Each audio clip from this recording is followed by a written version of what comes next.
The boys have to take care of business one more time to head into this three-day break hot. Welcome back to Oneonta Outlaws pregame. As always, my name is Colby Smith, and we're live here with you on Outlaw YouTube tonight from Eastfield and Glens Falls as the Outlaws trying to make it 2 in a row before they get a couple of days off.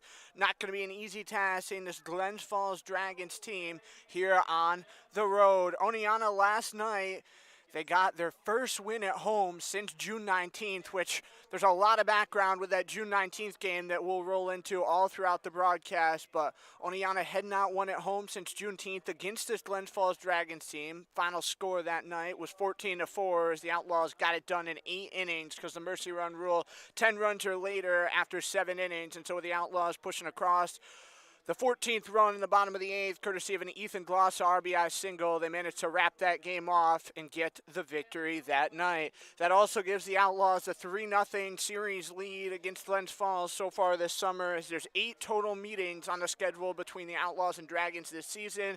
Tonight will be Game 4. Oneonta last night winning at home 3-0 against Boonville, which again was a bit of a revenge game, as Tuesday night Boonville came into the Outlaws' house, grabbed a 12-9 victory. Oneonta led 8-2 as late as the end of the 5th inning, but the Boonville Lumberjacks got the bat to rally in, scoring 10 of the last 11 runs to get the victory.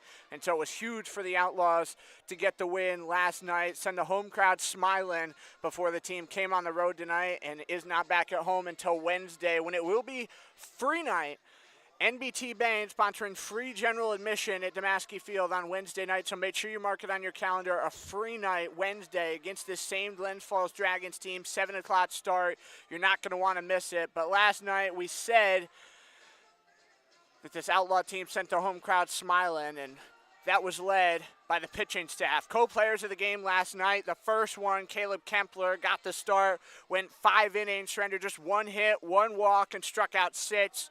He was perfect through 5 innings for Oneonta, and my apologies. Caleb might have played a little bit of a jinx starting off that 6th inning. Said you threw up all zeros on your stat line so far with 6 Ks, but then came right out and gave up a hit to lead off that top of the 6th inning, as the Outlaws were the home side last night. Gave up a walk as well, and then was pulled for our second co-player of the game, Mr. Martin Thorsland, who in Outlaw terms, talking to some of the guys in the clubhouse, has been shoving as of late. 4 innings pitched, 2 hits, and struck out 7 last night. Martin Thorsland has been absolutely phenomenal, and he's a guy who Josiah Aska praised heavily in our coaches interview earlier on today. But certainly the pitchers did some great stuff last night, but also we had some great fielding work, some great bat plays, and here's your first play of the game from yesterday's 3-0 victory.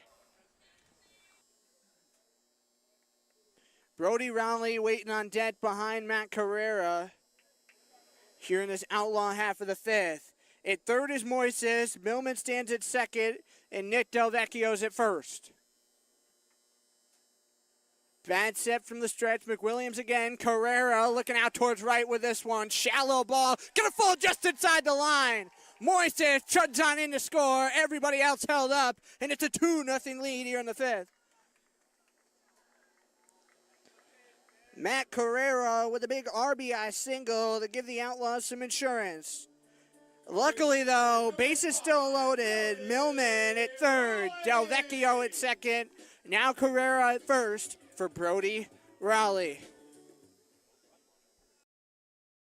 So Matt Carrera, have yourself a day yesterday. Comes up with that big RBI single to double out the Oneonta lead to 2-0. Outlaws got on the board in the bottom half of the 1st, and, well, it was pretty fluky. Matt Carrera got a walk, stole second. We had a wild pitch that got him to third, had a walk, and then a double steal-like attempt with Dale and Carrera. And with Dale getting caught between first and second base, was able to buy time to get the run to score in that bottom half of the 1st inning. So the Outlaws took a 1-0 lead and then did not score again until the bottom of the 5th on that Matt Carrera RBI single. But Matt Carrera having a great night yesterday in the field as well for the Outlaws, as here is our second and final play of the game from last night. This 8th. Definitely not the start Thorsland wanted to this half inning, but he's always a guy who can battle back. And he's got a solid defense behind him that could turn a double play in an instant. Bateman's at third, Carrera at short, Delvecchio at second, and Harrison over there at first. As this Outlaw infield continues to shine bright.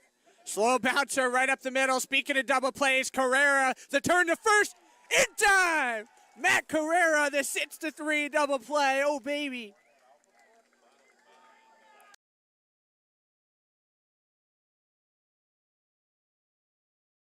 So a heck of a double play, flipped up the middle by Matt Carrera, who will be in the lineup again for Keaton Mark and Josiah Aska as the last game prior to this little mid-season break.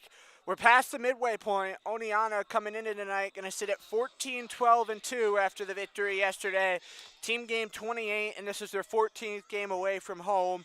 Oneonta on the road this season has been better than their home mark, believe it or not. Everybody loves playing in front of the Damaski Field crowd, but have had some tough breaks in terms of home games so far.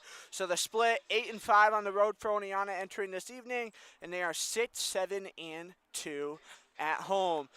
But before we go any further on our pregame show, we have to flip it on down to Evan Staroba from earlier this afternoon. Got a chance to talk to him before we got on the bus to come up here to East Field. Staroba had a lot to say about his first season as an Outlaw.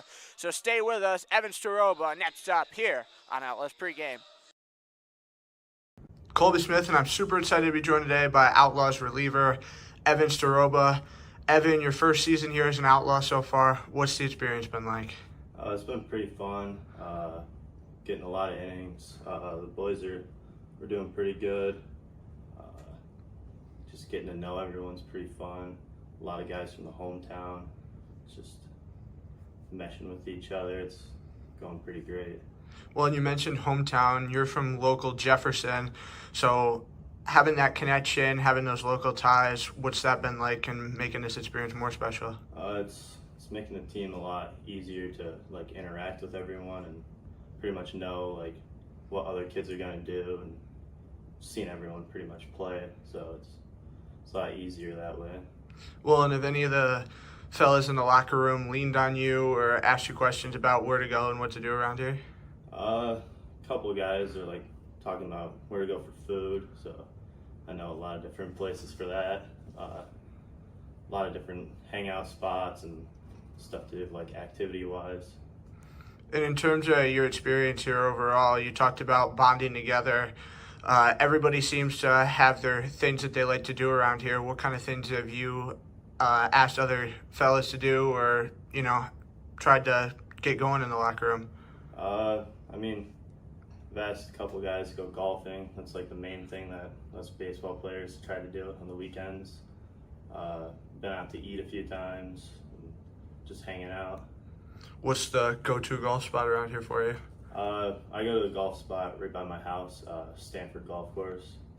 But Ole Out, that's a nice one. Get a lot of time out there. What kind of other things do you like to do besides golf when you're not here at the ballpark? I work a lot, and I like to go fishing a lot on the weekends when I'm not playing. And in terms of talking about playing, you mentioned you've gotten a lot of innings for this team so far this summer. How has the workload been like? How have you adjusted to it so far? It's a bit more than what I had in college because as a reliever, didn't really get that much. But here, been pitching 2-3 innings here and there. It's feeling great. Everything's going good. Well, what kind of adjustments do you have to make from your college season to coming here for the summer, picking up extra innings like this? Just getting more long toss in, getting the arm feeling better, looser, to get more workload in on it. Well, and what kind of things have you specifically been targeting or working on so far this summer? A lot of long toss, hitting the weight room a lot more, getting my legs bigger, better, stronger, get my arm healthier. What kind of things have you learned from other guys so far about approaches, or what kind of things have the coaches taught you this summer? Just staying healthy, keeping things clean, and just not get too upset if you have a bad outing. Just keep riding it because it'll all turn better. Well, and speaking of that sort of turn, it seems like the atmosphere amongst the boys is always a positive one. What's it been like being part of such a positive culture and a culture that's gone so well for the team so far? It's just great. Everything everything's awesome here. The guys lift you up if you have a bad start. They keep you rolling if you're doing good. It's just everything's great here. Well, and being from Jefferson, going to Herkimer, coming here to Oneonta, how has being local kind of affected your choices for where you've played ball so far to this point? I mean, it's all been within an hour and a half from my house, like all the places I've been.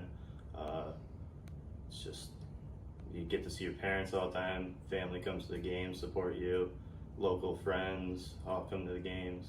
Just makes it 10 times better. And specifically talking about friends and family being here at games, what's the atmosphere like playing at Demaskey Field compared to other places you've played?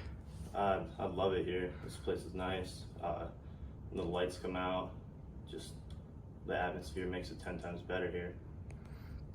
And last night you guys got the win in front of the crowd here at home for the first time in a couple weeks. What was the feeling like in the dugout after the game yesterday? Everyone was in great spirits. Pitchers did their thing. Hitters had timely hitting when we needed it, and I think we're looking to roll forward. Who do you think's really stepped up here for this team as of recently? Martin Thorsland's been doing great pitching-wise. He's only given up a couple runs in his last few outings. He's been dealing great. And moving forward after this game tonight, you guys going to have 3-day off day. What kind of things are you guys going to be doing over the course of the off days in terms of keeping yourselves ready to get back to action Wednesday? A lot of lifting, a lot of staying healthy, eating good, staying hydrated, maybe throw some golf in there, just trying to stay healthy for the week. And one last question here before I let you get back to it. This Glens Falls Dragons, a team that you guys have really taken care of business against so far this summer. What have you seen playing Glens Falls so far this season, and what's the clubhouse expecting here tonight? We played them. Pretty sure we've beaten them a few times. We're just looking to go in there, stay positive, just try to get a win tonight. Evan, thank you so much for your time. Good luck today. Thank you.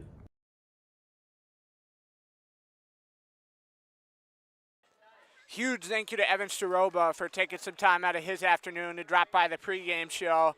Always nice to get a local's perspective. We had Owen Burnsworth on earlier this week, and now you get an opportunity to hear from Evan Staroba.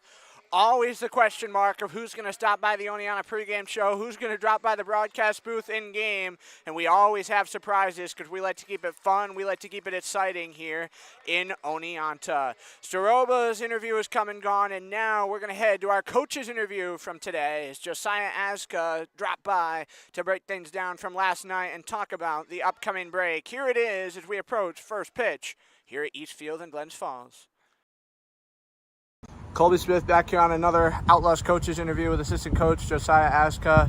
Coach, big all-around effort for the boys last night against Boonville. What were some of the biggest things you guys took away yesterday? Great pitching. You know, being competitive in the zone and making hitters swing at pitches that they necessarily didn't want to. Well, and talking about great pitching, Caleb Kempler, most impressive start for him so far this season. What do you think was really working for him last night? Everything was working. And Martin Thorsland comes out of the bullpen behind him last night. Thorsland has been absolutely phenomenal for you guys. Want to just talk a little bit about the impact that he's had so far? It's really good. Having a returner to come back and pitch very confident like he is just amazing to see. And all around, the pitching has been a strength for the boys as of recently. You want to just talk a little bit about what you and Coach Mark have seen from the pitching staff lately? Just trying to get them to be competitive early and force people to swing. So a thing that we ran into, which was a problem, was just getting guys 0-2 and then somehow allowing them to get to a full count, and then every single batter being at a full count. So just getting guys 0-2 and trying to get them out. Well, and what kind of adjustments does a pitcher have to make working ahead 0-2 like that, and, you know, like you said, maybe throwing a couple of balls and then having to fight back? Just knowing when you're 0-2, you know, you only have really one waste pitch, and from there, attack a guy hard in with a fastball, or actually throw something that, you know, you'll get weak contact rather than trying to get a strikeout. Well, and how reassuring has it been for you two as coaches that as pitching staff, maybe on a night where you have quite a few arms available, you have a night like last night where you only have to use 2 guys? It's good. It'll help us in days like this where we have a long break and some guys want to go home. We could be more confident in saying we might not necessarily need you, so you can go home, and letting guys go enjoy family time. And you talk about that long break. How fluky or how weird is it to have 3 days off like this in the middle of the season? It's really weird, especially when we look 2 weeks from now, where we have a 6-game streak and a 7-game streak. It's really weird to have these 3 off days and then a game and another off day. So it's really like a 5-day break, kind of, sort of. It's different. Well, and what kind of things do all the guys in the clubhouse have to do, to keep themselves fresh and, stay ready to get back out on the field? Take a break, but, still get their swings in. It is still baseball time, so not fully removing themselves from the game of baseball, but being able to take a couple hours out of the day and work on something. Well, and one guy who I talked specifically about with adjustments and things he's been working on yesterday comes up with 3 hits yesterday, Marco Moises. He's really turned it on at the plate lately. You want to just talk about what you've seen from him? Just adjustments pitch to pitch rather than that bat to bat is helping him a lot. Minor mechanical things, just timing basis, but he's good. Well, and on the other side of the ball, the defense yesterday, another prime showing. How great has it been to have such a strong infield out there? It's good. Sorry to cut you off, Joe, but we're going to roll right into things here at East Field. They're going to waste no time getting us started. We get the anthem, we get the first pitch, and now it's going to be Oneonta to bat here in the top of the first. Is Matt Carrera going to lead things off? Carrera, playing shortstop tonight for the Outlaws, has really solidified himself a spot at the top of this Outlaw order. He sees Orlando Leon, who is the starter for the Dragons, is Leon from the first base side, and that one shot off foul by Carrera to begin the ball game. Carrera, 14 games played. He's hitting .289, 13 for 45 overall.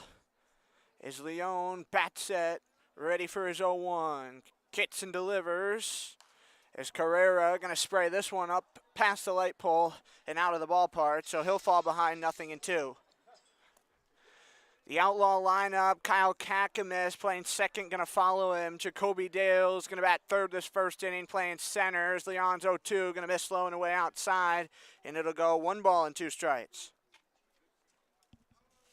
Carrera coming off a 1-for-3 night last night with an RBI, a walk, and a stolen base against Boonville. 1-2. Carrera, a little slow tapper over towards third. Scooped by Wu, fired over to Griffin in time.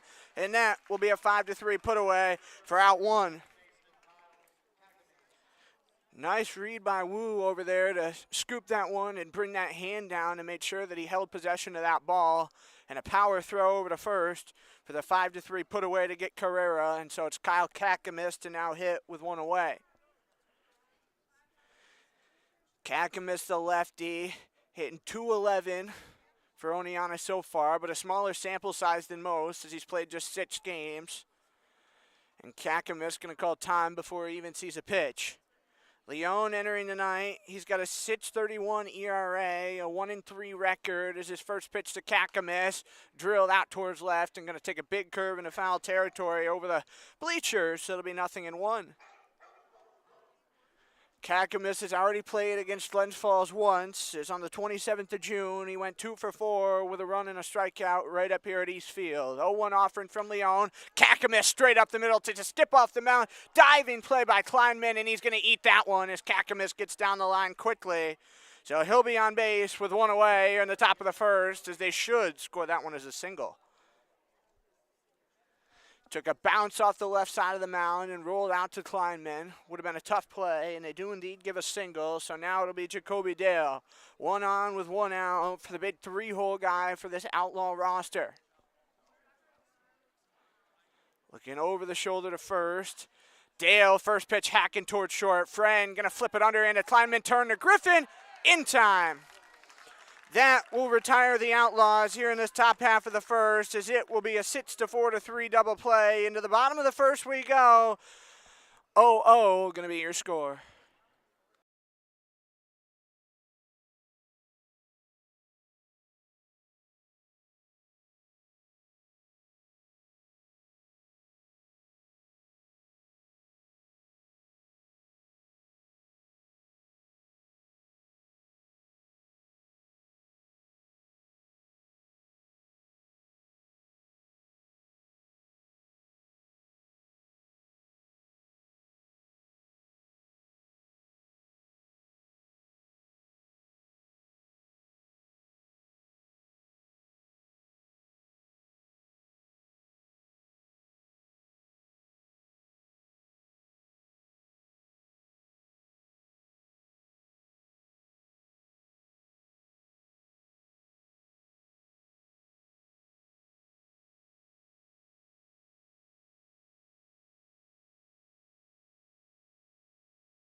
Well, ladies and gentlemen, you saw the top three in the top half of the first, Matt Carrera, Kyle Kakamas, and Jacoby Dale. But down the rest of the Outlaw lineup, Jack Hopko plays left, Brendan Connolly is the DH. Chase Armstrong's going to be over at first. Jaden Ross, the 7-hole guy, going to be the extra hitter. Jack Bateman's at third. Jeremy Taggart hitting in the 9 spot behind the plate. Owen Burnsworth going to be out and right. And pitcher to the left, and tonight's Outlaw starting pitcher, Dan Matafee. Oneonta trying to pick up 2 consecutive wins and go into this 3-day break hot. They've rolled against Glens Falls so far this season, winning all 3 of the first 3 matchups of the season series. On Monday, June 3rd, it was a 15-5 victory in 7 innings. Wednesday, the 19th, the only matchup that's happened at Damaski so far, 14-4 win in 8 innings. And then on Thursday, the 27th, the last time these two met up, it was a 12-2 Outlaw win in 7 innings. So these two squads have yet to play a full 9-inning ball game against each other here in 2024. And the Dragons hoping they can fine-tune that and change that up tonight here in front of their big home crowd on a Saturday night at East Field. The Dragons have played a lot of baseball at home so far this season. They're 2-8 so far in East Field, as 2 of their 3 wins have come here. This Glens Falls team coming in 3-20-1, and they've lost 10 consecutive games.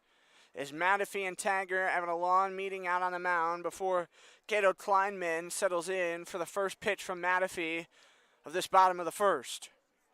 Matafee, a 3-1 record with a 6.37 ERA.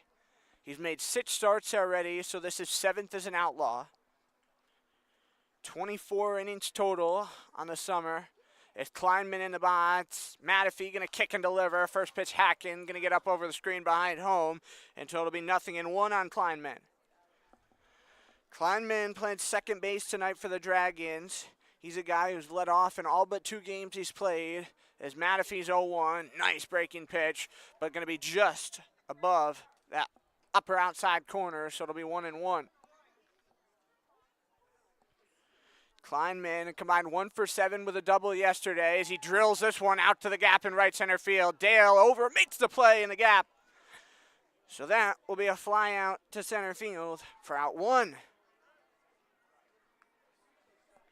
Jacoby Dale always making it look easy out there in center field, tracking that ball like it's nothing.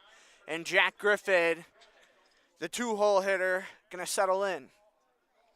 Griffin playing first base tonight for the Dragons. 15 games played. He's hitting a .71. Matafee, first pitch of the AB, smoked out towards center. Dale charging on back, makes the play on the track, and there's 2 down. Bat-to-bat fly out to Jacoby Dale in center field, and that'll bring up the team batting average leader in Adelio Cespedes. Cespedes playing right field tonight for the Dragons. And coming up momentarily, we'll run through their full lineup 1-10 as the Dragons, another team here in this East Division that seemingly always bats 10.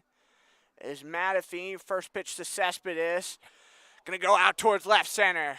Dale racing over at this one, falls down in left and going to roll to the wall. Chugging in, Cespedes going to be standing up, and so he's got a 2-out double.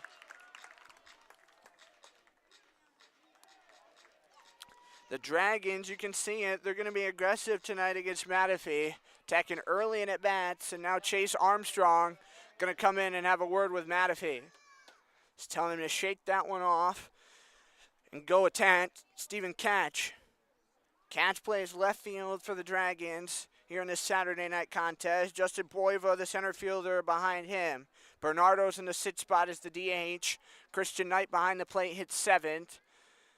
Matafee going to check the runner behind him as the first pitch low and away outside for ball 1. 8-hole guys, Kyle Wu playing third, Ryan Hart's the extra hitter, and rounding out the Glens Falls lineup is Jack Friend, the shortstop. Cespedes now on second after a 2-out double, 1-0. Shot on off over the screen, up over the bleachers on the first base line, so the count going to be 1-1. Catch only played game 1 of the Dragons doubleheader yesterday against Amsterdam. They fell in game 1 4-3, turned around and lost game 2 7-1. So they gave the Mohawks a bit of a scare in game one, but ultimately Amsterdam's clutch pitching out of the bullpen comes up big. 1-1, low and away outside. So the count goes to 2-1. Catch overall, 229, 8 for 35 on the season. This team, believe it or not, only has 4 players who are hitting above the Mendoza line. And for those of you who don't know, that's above a 200 average. Checklift to second, the 2-1 pitch. Called strike on the lower outside as Matafee went fastball, so it's 2-2. Matafee now one good pitch away from getting out of this bottom of the first inning. Trying to get the Outlaws back to the plate after a quick 1-2-3 top of the first. Long checklift to second, 2-2. Slow bouncer right side of the infield. Going to be scooped by Kyle Kakamis. Play to Chase Armstrong. There it is, 4-3. They strand a runner on base here in the bottom of the first inning. And top second we go here on Outlaws YouTube. 0-0, your score.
Top half of the second, and the Outlaws going to look to get the bats going as Jack Hopko leads off the half inning.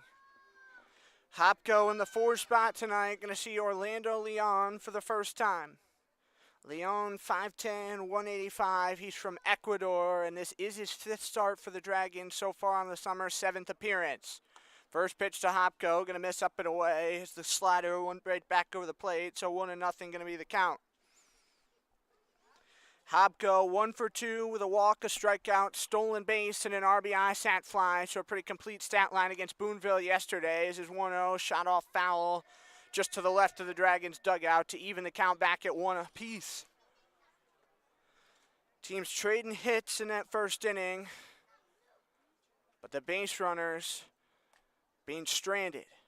Well, in Kakamis' case, he was retired via the double play as Hopko on off out into the Outlaw pen and left. So it'll be 1-2. Came around late on that fastball as Hopko trying to get back into a rhythm. He is the team batting average leader for Oneonta. Hitting .385 is Leon with the 1-2. Hopko right side of the infield. Leon the slow bouncer to first, and that'll be in time. It was weird how that one kind of came off the bat. Looked like it was a hard hit ball and just died in the grass on the infield. So Hopko's retired 1-3, and Brendan Connolly, the next Outlaw.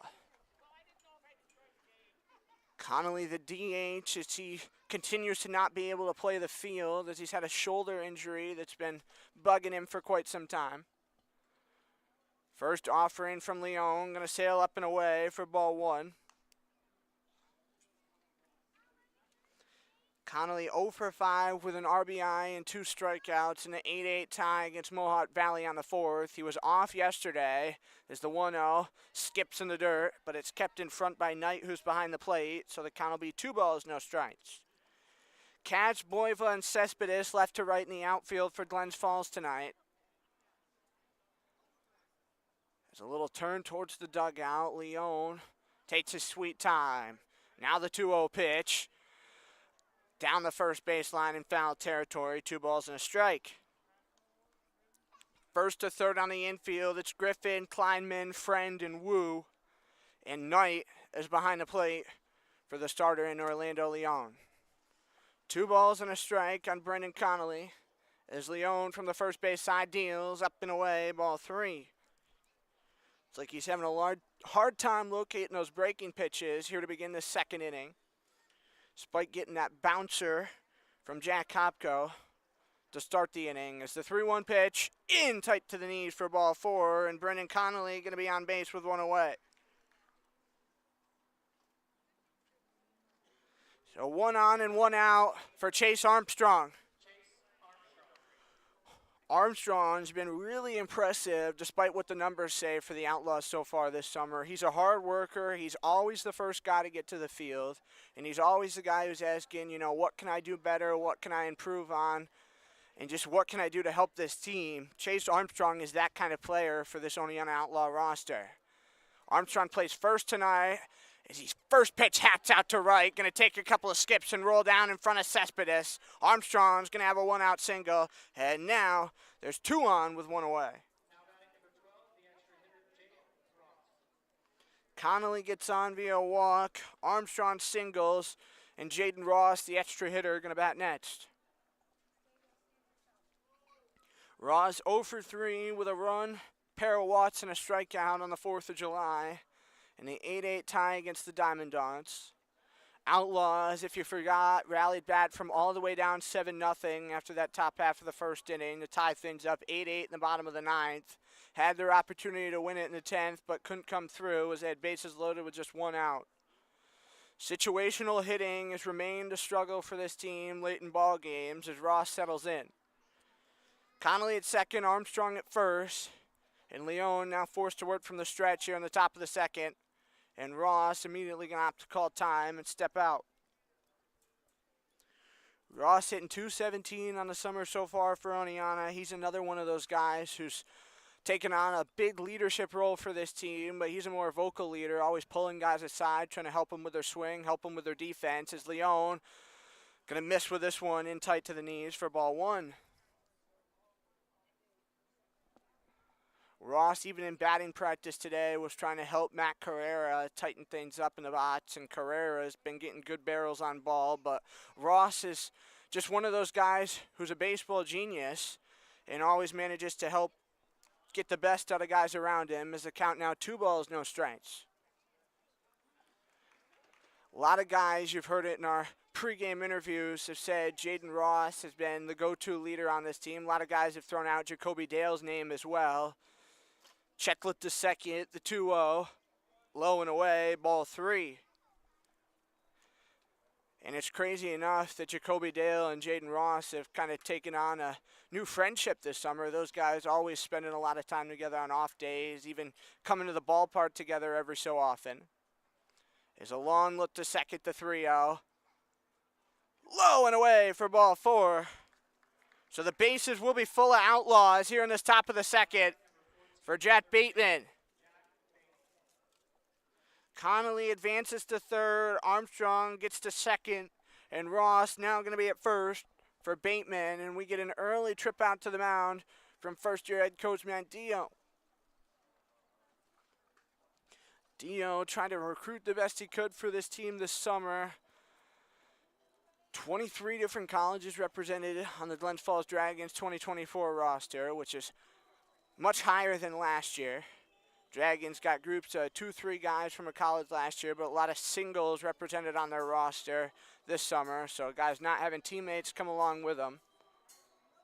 Something the Dragons probably going to look to change moving forward, but can't think about next year as of now. You still got a lot of baseball to play here this summer. Game 28 for Oneonta tonight. Game 25 for Glens Falls, as they're going to have a couple of doubleheaders coming up. Bateman settles into the box. Bases loaded, and every Outlaw wants to run. Bateman first pitch swinging right on out to the pitcher, forced to home, and there will be a 1-3 force out at the plate.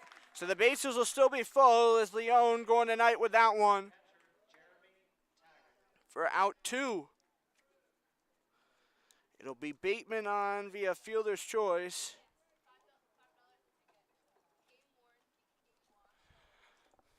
As we'll see what Jeremy Taggart can do in the 9 spot in the order. Big spot is the Outlaws trying to get the jump early here on Glens Falls on the road. Glens Falls falling behind in both of the two games yesterday against Amsterdam as Taggart trying to find a hole. Skips up past the glove of Wu into left field. Having a hard time picking this one up as catch. 2 runs have scored for the Outlaws, and it's a 2-0 lead here on the top of the second. Jeremy Taggart comes up with a big hit for Oneonta, and they're still going to be 2 on for the 10-hole hitter in Owen Burnsworth. Armstrong able to score from third. Ross comes in from second. Bateman got held up at second, so it's Bateman at second, Taggart at first after his fluky single, and Owen Burnsworth next outlaw to bat. Burnsworth plays right field tonight. He's first pitch swinging as well. Kleinman charges in, fires over in time to Griffin, and that will be the third out.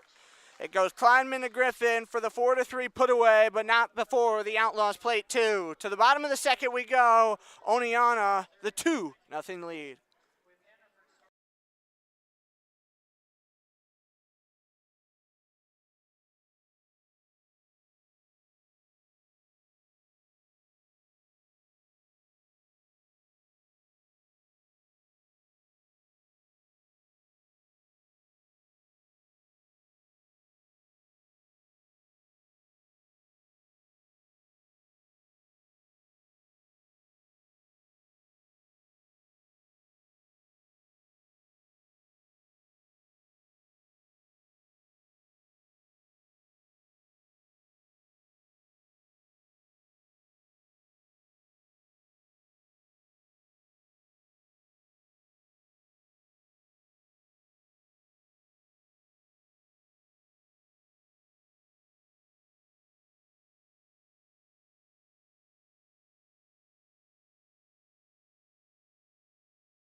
Bottom half of the second back here on Oneonta YouTube. It's going to be 5-6-7 for the Dragons to bat this half inning. Cespedes, the lone base runner to reach in the bottom half of the first inning. Got stranded at second after a double as Matafine's first offering to Goiva. Going to be a called strike on the lower outside quadrant of the zone. Goiva 0-for-5 with a walk and 2 strikeouts yesterday combined between the two games of the Dragons doubleheader against the Mohawks. 0-1 pitch, skips in the dirt, and Taggart able to keep it in front, so the count going to jump to 1 ball, 1 strike. Goiva hitting just a smidge over 200 as he's got a 203 through 21 games, 1-1, sprayed out towards left, and going to take a big curve into foul territory. So 1-2 it'll be. The Dragons hoping they can finally win a ball game again as their last win came on Tuesday, June 18th, right here against the Albany Baseball Club by an 8-4 score. 1-2 offering, just above the shoelaces, so it'll be ball 2. Goiva from Dartmouth, Mass. plays his college ball at UMass Lowell. As Matafee's 2-2 pitch.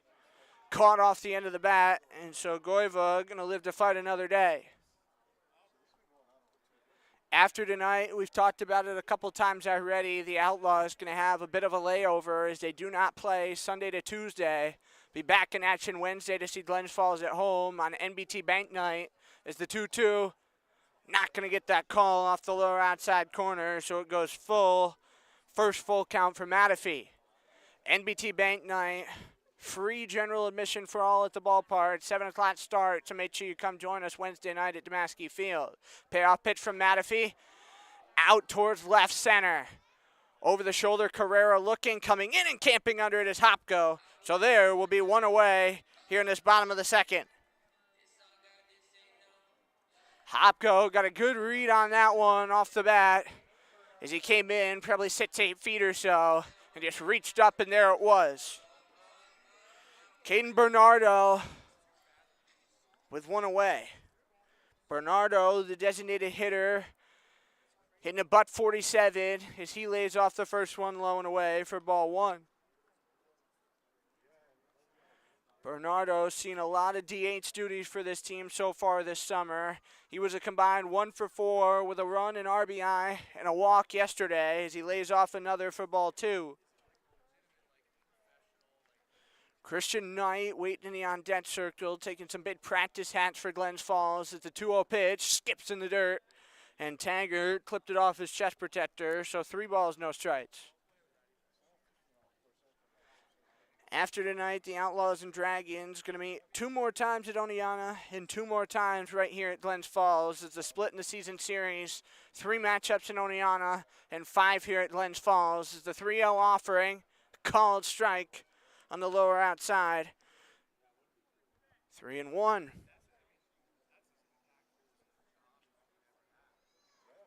Bernardo with just 1 hit over his last 4 games, 3-1.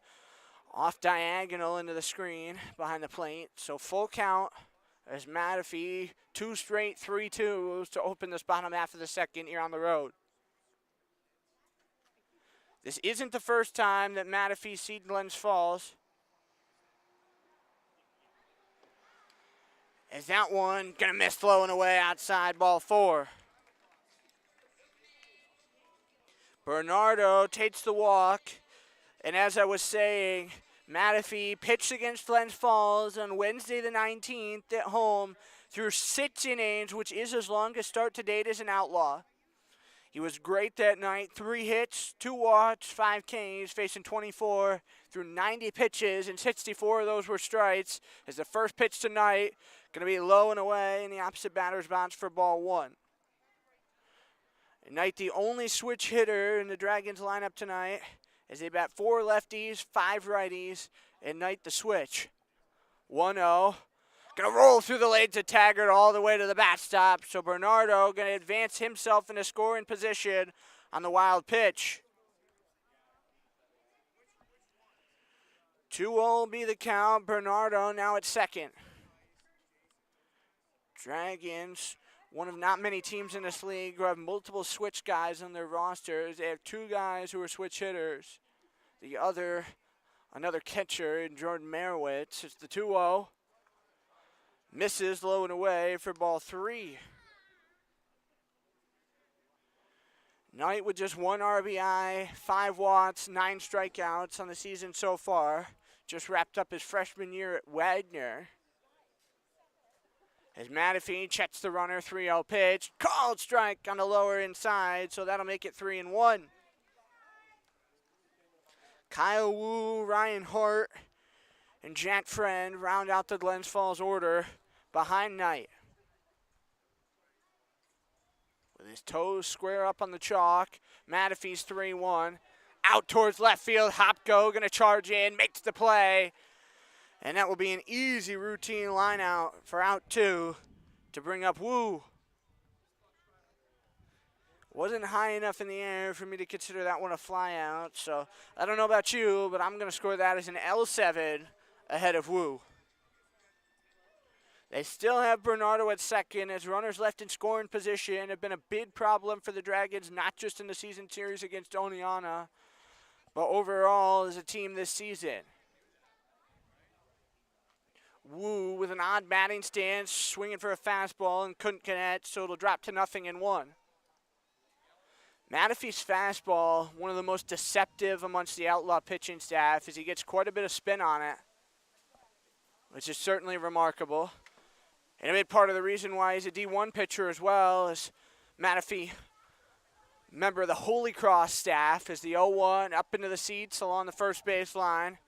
So now he'll be just one strike away from getting out of the second inning as the count's 0-2 on Wu. Coming up in the third inning, we'll have a guest joining our broadcast in the top of the third. Then in the bottom of the third, we'll take our first look of the evening at the PGCBL out-of-town scoreboard.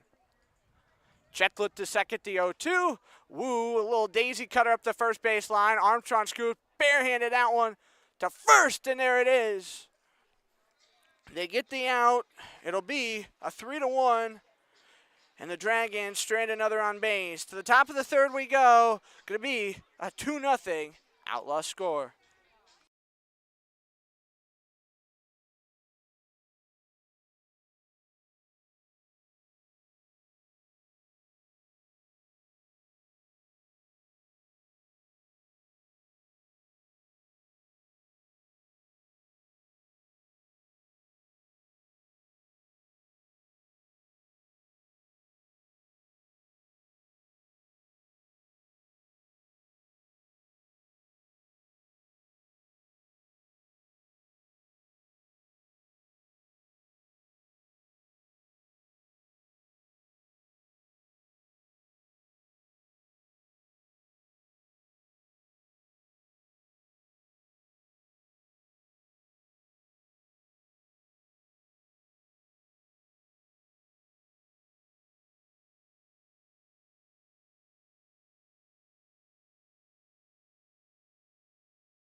What's up, guys? Darren Dengler here on the broadcast.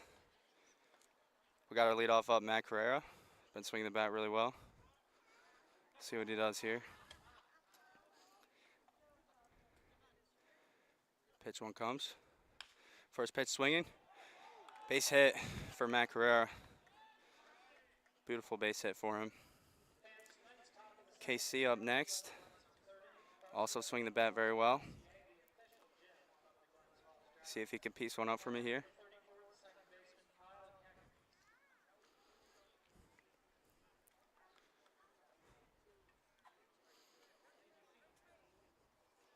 Two-0 here in the top of the third. Laws are hot.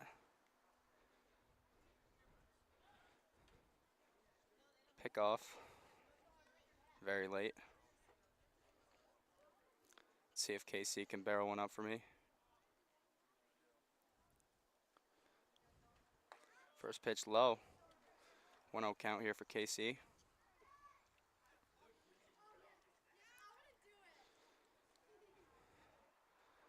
Got Jacoby Dale on deck.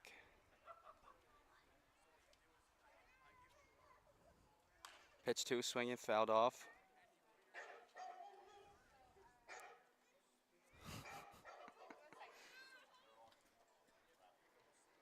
One count here for KC.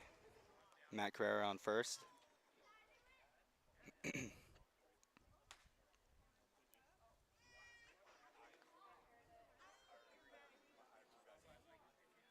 Another pickoff attempt. Also late.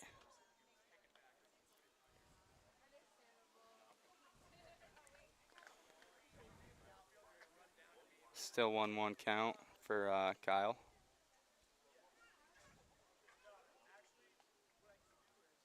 Another pickoff attempt. Third pickoff attempt at right here. Also very late. All right, let's see if they give him a pitch here.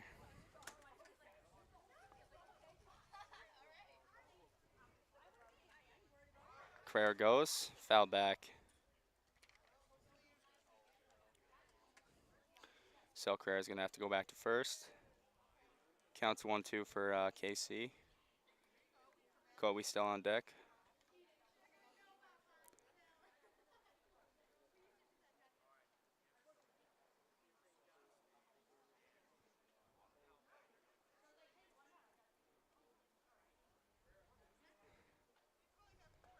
Ball in the dirt. Carrera's gonna stay. 2-2 count here for KC. No outs here in the top of the third.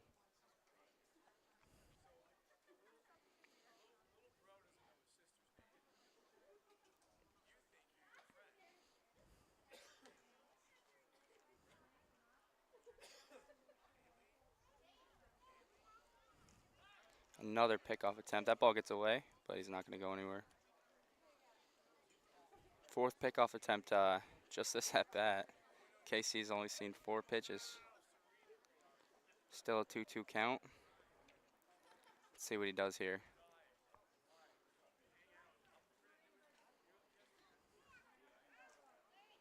Pitch comes in. Fouled off again. Great at bat here from KC.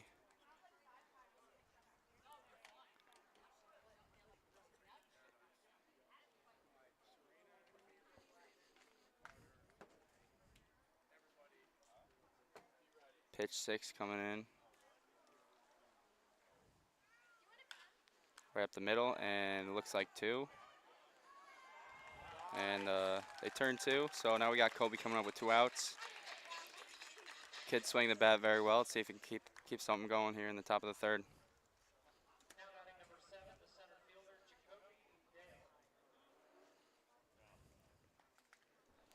Let's see if Kobe can bear one up for me. We got Hopko on deck.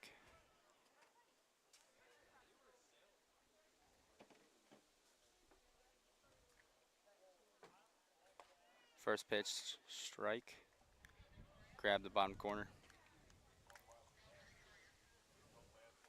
0-1 count here, 2 outs in the top of the third. Swing, drive, deep left center field. Looks like trouble. He's going to get 1. He's going to try for 2. He's in there. Jacoby Dale stretches a single into a double.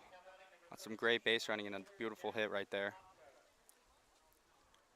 Let's see if Hop can keep something going here. 2 outs in the top of the third. The runner on second.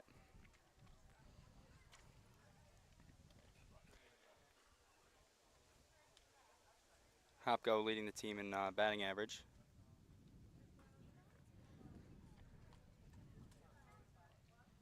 Swing the bat great this summer. Pitch 1 comes in. Swing and foul ball.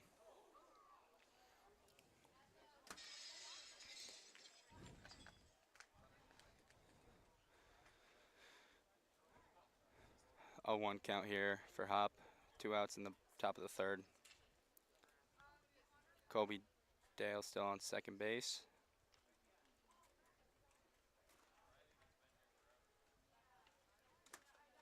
Pitch 2, grounded. It's going to go through. Kobe Dale's going to be going to home standing. Hopko with a RBI single with 2 outs. Great production from the top of our lineup right there. That makes the lead 3-0. Brendan Connolly up now. 2 outs with a runner on first. Here in the top of the third.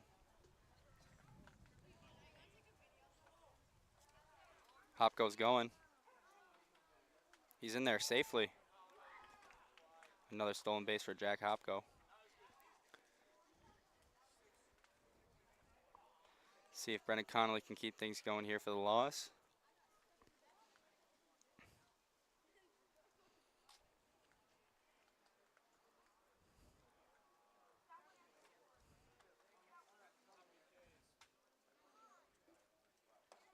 Pitch 2, a little low, swings. It's an 0-2 count here with 2 outs.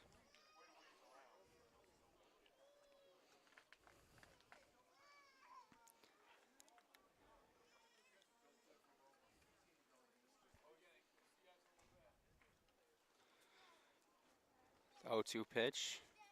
Swings and misses to end the inning. Little 2-out rally there. All right, thanks, Colby.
Back to Eastfield here on Oneonta YouTube. Big shout out Darren Dangler. Did a great job with our top of the third inning. Darren out of South Courtwright, another one of the local products on the Oneonta roster.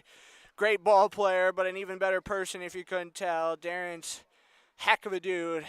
And it's been amazing getting to know him so far this summer, along with all the rest of this 2024 Outlaws roster. If you haven't had the opportunity yet to come see this team in action, make sure you do, because time's winding down as we're already a week into July, whether or not you can believe it. 2-0 the count on Ryan Hart. It's 9-10-1 for the Dragons here on the bottom of the third. And coming up, as promised, we will take our first look of the evening at the PGCBL out-of-town scoreboard. Big hack and a miss as Hart went reaching for that fastball down and away.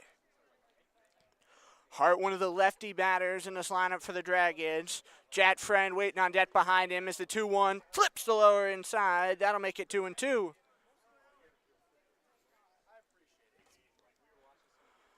Hart has had a couple of good games so far this summer. One of a few Dragons with 2 two-hit games as that one comes over his shoelaces for ball 3. The Dragons, we were hinting at it in pregame, their 10-game slide began way back when on Wednesday, June 19th, as the payoff pitch, swing and a miss. Ryan Hart going to be rung up, pulling for that fastball from Matafee, and there's one away here in the bottom of the third. But it was a 14-4 win for Oneonta that night. Outlaw Bats got off to a bit of a slow start, but managed to pull it together late, string up a couple of good innings as the Outlaws, if I'm recalling correctly, did have a 7-run inning that night. It's the first offering to Friend, going to miss downstairs and outside. So the count will go 1-0.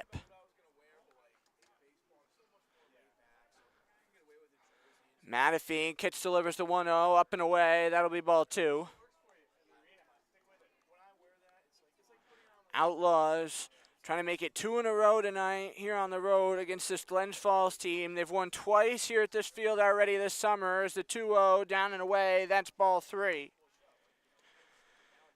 Around the PGCBL tonight, we did have a doubleheader get postponed, which would have been big standings-wise. Utica and Albany played a doubleheader yesterday. Utica took both. Supposed to play another today, but it got postponed, as that'll be up and away for ball 4. And Jat Friend going to draw himself a 4-pitch walk.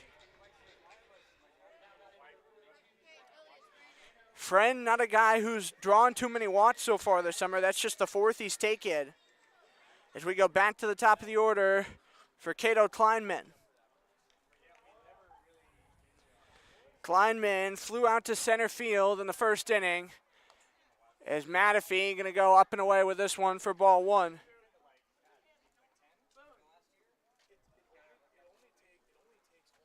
Looking over to first. Big lead for Jat Friend.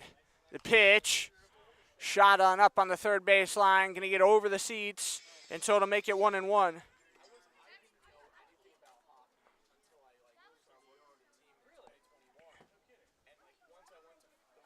3-0 lead, and don't like those dark clouds that are starting to appear here over East Field. Checklet to first, shot on off, down into left field foul territory. 1-2 the count will be. Amsterdam and Boonville are playing a doubleheader tonight in Boonville. Looks like they've yet to start game 1, which is interesting. I'm sure it started by now, as I think they were supposed to start at 6:30. Look over to first, the 1-2. Going to come in tight to the chest. Advancing over to second will be Jat Friend, as the count's going to jump to 2-2. I'm starting to feel a sprinkle here at East Field. If this rain gets heavy, we are going to have to pack up shop, as we have no cover behind home plate. So we'll keep you tuned on that. It'll be a wild pitch to advance Jat Friend into scoring position. Is the 2-2 up the third baseline on the backhand, rolls past the glove of Jack Bateman, and he's going to have to eat that one. So it'll be first and third with one away.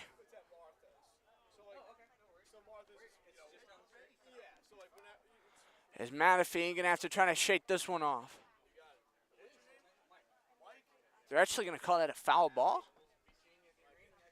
Okay. That helps out the Outlaws, so no complaints. 2-2 count.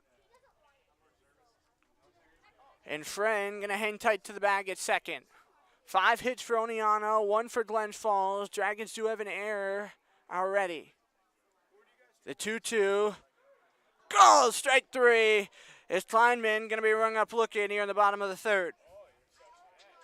That will be the second out.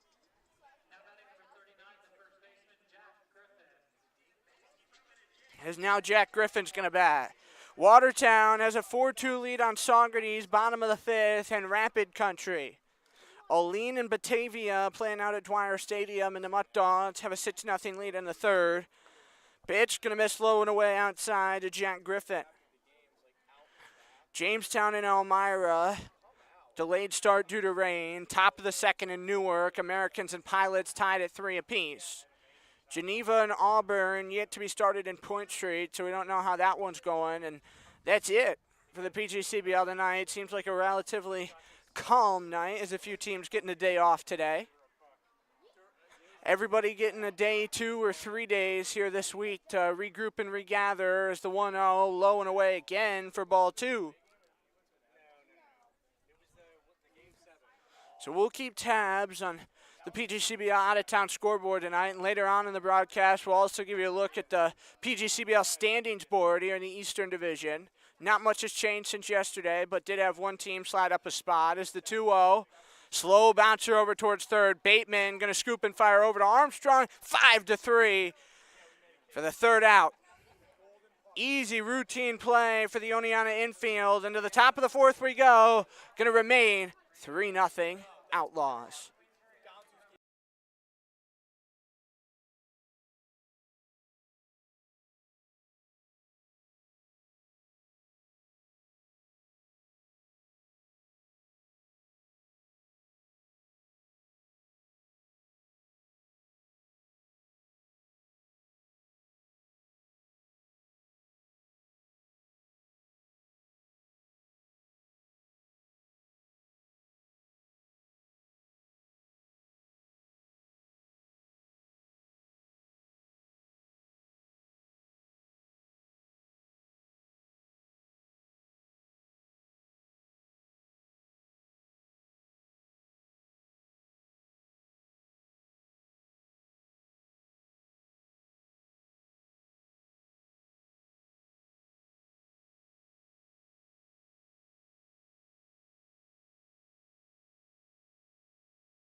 Top of the 4th inning here for Oneonta. Chase Armstrong going to lead off the half inning as it'll be 6, 7, 8 to bat. Looks like the clouds are starting to clear up a little bit as we did get a little bit of a sprinkle. But trying to hang along here with you as long as we can. Like I said, if the rain does get heavier, we are going to have to step aside. First pitch, low and away to Armstrong, so that'll be ball 1. Armstrong singled and came in to score back in that 2nd inning where Oneonta played at 2. Leone with the 1-0 offering. Big swing and a miss. Is the count going to draw even on Armstrong? Chase was telling me before we got on the bus to come to Glens Falls tonight, he's going to be over at the All-Star Village tomorrow all day as he's going to be umpiring 5, maybe even 6 games. Is out towards second. This will go. Kleinman going to scoop, fires to first, and that'll be a 4-3 put away. Is Armstrong getting beat by a handful of steps. A lot of quick ABs tonight in this game. If we've only had a couple of full counts through the Oneonta order so far. Getting close to being at the bottom here for the 2nd time is Jaden Ross in the 7 spot. He walked his first time up, came in to score in that 2nd inning as well. As Leone deals, got Ross looking for that fastball, so it'll be 0-1. Ross from the U.S. South Florida. We were talking about yesterday the brand new coaching staff that they have down there. Is the 0-1 from Leone. Off of Ross, this one will go, and it'll pop in behind the plate, so it's 0-2. Ross said that he's really looking forward to playing for the new staff down there. the new head coach and a new couple of assistants. Is the count going to go 0-2? Came to U.S. South Florida from out in Ohio, so a big change in culture and climate. Is Leone, bats it with his 0-2, kicks and fires. Ross up the third base line, laying out to make this play. Woo, cross the diamond high, but they get Ross. I don't know how. I thought Ross's foot was in there, but he's retired, takes it like the true champ he is, and that'll be a 5-3 ahead of Jack Bateman. Leone sent 3 Outlaws down in a row since the RBI single by Jack Kopko when we had Darren Dangler up here in the top of the third. Leone kicks and fires. That'll come on in for a strike 1. And we didn't do it in his first at-bat because it was so quick. First pitch swing in, a fielder's choice. Got to give the congratulations to Bateman. He was in the transfer portal, and finally it's official. He just committed to Catholic University today. 0-1, straight up the middle. Scooped by Kleinman to Griffin with the turn, 4-3. 3 straight balls put in play by Oneonta, but 3 straight outs here in this 4th inning.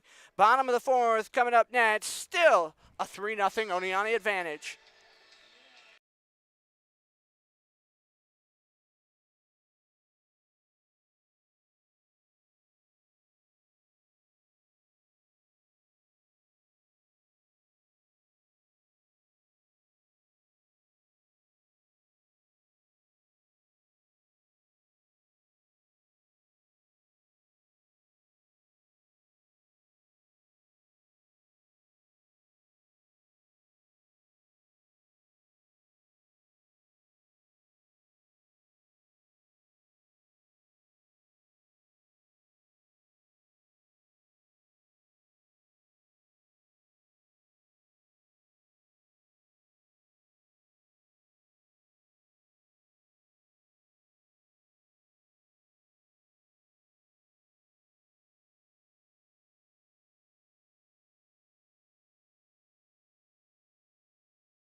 Bottom of the 4th inning, and it will be 3-4-5 to bat for the Glens Falls Dragons. Cespedes, the lone hit the first time through the order against Matafee, and he's the man in the box to start the inning. First pitch hacking, going to shoot it up the first baseline and rolls into foul territory down into the Dragon pen, so it'll be a 0-1 count. Matafee able to work around a 1-out walk to Jack Fred in the bottom of the 3rd as he's lit sharp to begin his day. 0-1 pitch. Out towards left field. Hopko with a good read on this one towards the line. Reaches up and has it in the glove. So that'll be 2 pitches in and out for Matafee, who continues to stay efficient. Oneonta is pretty short in terms of what they have here in the bullpen tonight. Evan Staroba, Brian Dangler, Liam Blair, and Dan Bello, the 4 arms out there in the Oneonta pen tonight. Catch, waving that bat around. Is that one going to clip the upper outside for strike 1? Catch grounded out 4-3 back in the 1st inning as the light's going to start to pop on here at East Field. Up and away. That'll make the count 1-1. Catch trying to find a rhythm here for Glens Falls. 8 hits in total on the summer so far, 6 of which have come here at home as a broken bat going to fall in front of Burnsworth out and right. And so it'll be 1 on, 1 out as Steven Catch comes up with a single. Looked like Catch clip the middle of that bat, because there's quite a hole on it now. And Justin Goiva nets to hit. Goiva flew out to left field his first time up back in the second. Now the Oneonta defense going to shift into double play depth. Is that one a called strike as Matafee went to the fastball on the outside? Matafee, it seems like to get ahead on Dragon so far tonight, going to that first pitch fastball to see if he can get him swinging and missing for a first strike, as that one will skip up off the plate to even the count at 1-1. Outlaws trying to get the best of the Dragons for the fourth time already this season. Oneonta's won the first 3 of the season series, convincing fashion, 41 runs to Glens Falls 11, as Goiva took a swing on a pitch in the dirt. So 1-2 count is. 3-0 lead for the Outlaws. 1 away here in this bottom of the fourth. Big lead off of first. This one low and away. Ball 2. Throw down to second, not in time. And so the count going to be 2-2. So the count's 2-2, and Katz gets a stolen bag.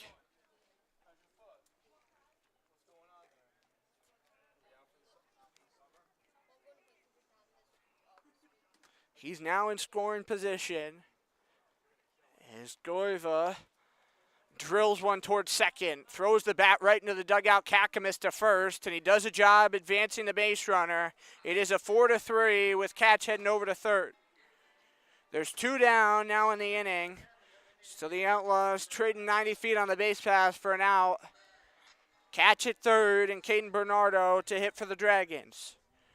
Bernardo walked and advanced to second on a wild pitch back in the second inning. Matafee, quick turn of the head to third, goes fastball again, down and away, 0-1. Nothing wrong with finding a pattern that's working. Katz did catch him on a mistake as Matafee went for that slider to drill that single. Count going to drop 0-2 as Matafee went to his curveball. Matafee 6'4", 200 pounds out there on the mound for Oneonta. From Philly, Pennsylvania. Saw a lot of action on the hill first year at Holy Cross. And he does lose one of his friends to the transfer portal, as we mentioned in the top of the fourth. Jack Bateman and him made quite the friendship at Holy Cross this year. But Bateman leaving Holy Cross for Catholic U. And Bateman was all ecstatic about it, super excited to get to Catholic as the 0-2 pumped out towards third. Speaking of Bateman, going to go off his glove, roll into left field. First run is scored for the Dragons. It's down to second. Bernardo's going to go, and it's going to be a 3-1 game here in the bottom of the fourth. The Dragons come up with a big hit from Caden Bernardo. I'm wondering if they're going to give an error to Bateman on that one. I certainly wouldn't, as that one was in the dirt. He would have had his glove almost in perfect sync to pull that ball out of the air. So for now, we'll just give a hit to Bernardo on that one. As Katz scores, and it's 3-1 with Christian Knight in the box. First pitch up and away, that's ball 1. Knight's had a couple of hits against the Outlaws so far this summer. It's his second appearance against the Outlaws. As the 1-0 from Matafee skips in the dirt away from Taggart. Over to third goes Caden Bernardo. That will be a wild pitch as the count's going to be 2-0.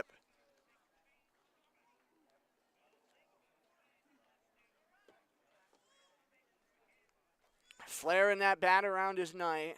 His left toe is up on the chalk line, right foot back, and he does have a little bit of an interesting stance in the box as he kind of kicks that bat foot up and out. As the 2-0 checks his swing, and he did come around. 2-1. Matafee dropping in that off-speed junk to get a strike back in the count. Dragons with a run 90 feet away, trying to make it a one-run game as the 2-1.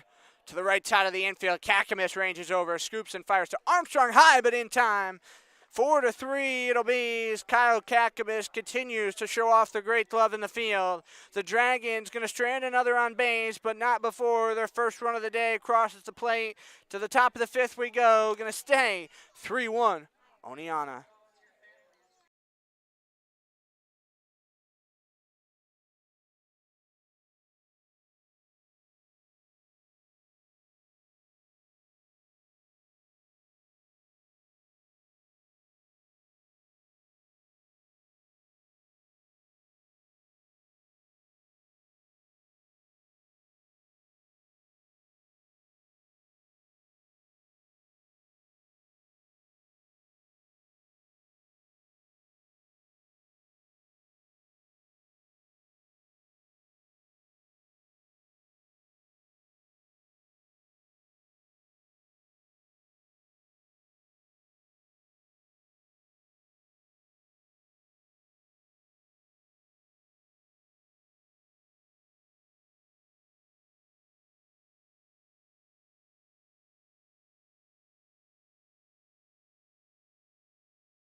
Nine, 10, 1 for Oneonta here, top five as we welcome you back on Outlaws YouTube. Jeremy Taggart leads off the half inning as Leon remains on the hill. Taggart, first pitch swinging out towards second. This will go. Kleinman scoops and fires to first as Griffin hauls that one in. One pitch, one out. Oneonta being very aggressive at the dish tonight, swinging pretty early in counts. Outlaws down at the bottom of the order for the second time already, and through the lineup twice. There's been just three-ball counts, so that's now 19 at bats. Is this one going to get away behind the plate? Ball one to Burnsworth.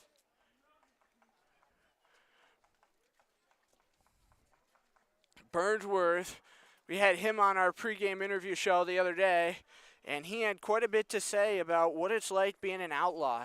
Talked about his first season here, just concluded his freshman year at RPI, and being one of the local guys. A lot of guys have leaned on him for places to go, what to do on off days and such. Is in foul territory, racing in Griffin, but the play made by Knight over there just in front of the Dragon dugout. That ball was up there forever and didn't know who was going to come down with it, as it looked like it was going to be Griffin. Knight was almost there as backup, but Knight said, oh man, let me grab it instead. And there's two down as we go back to the top of the order. Matt Carrera, 1 for 2 to start the day. Is Knight, looks like having a little equipment malfunction with his mask behind the plate. Carrera was forced out 1-4 as the first part of a 1-4-3 double play back in the third inning as last time up. Is the delivery from Leon going to come up high into the hands for ball one.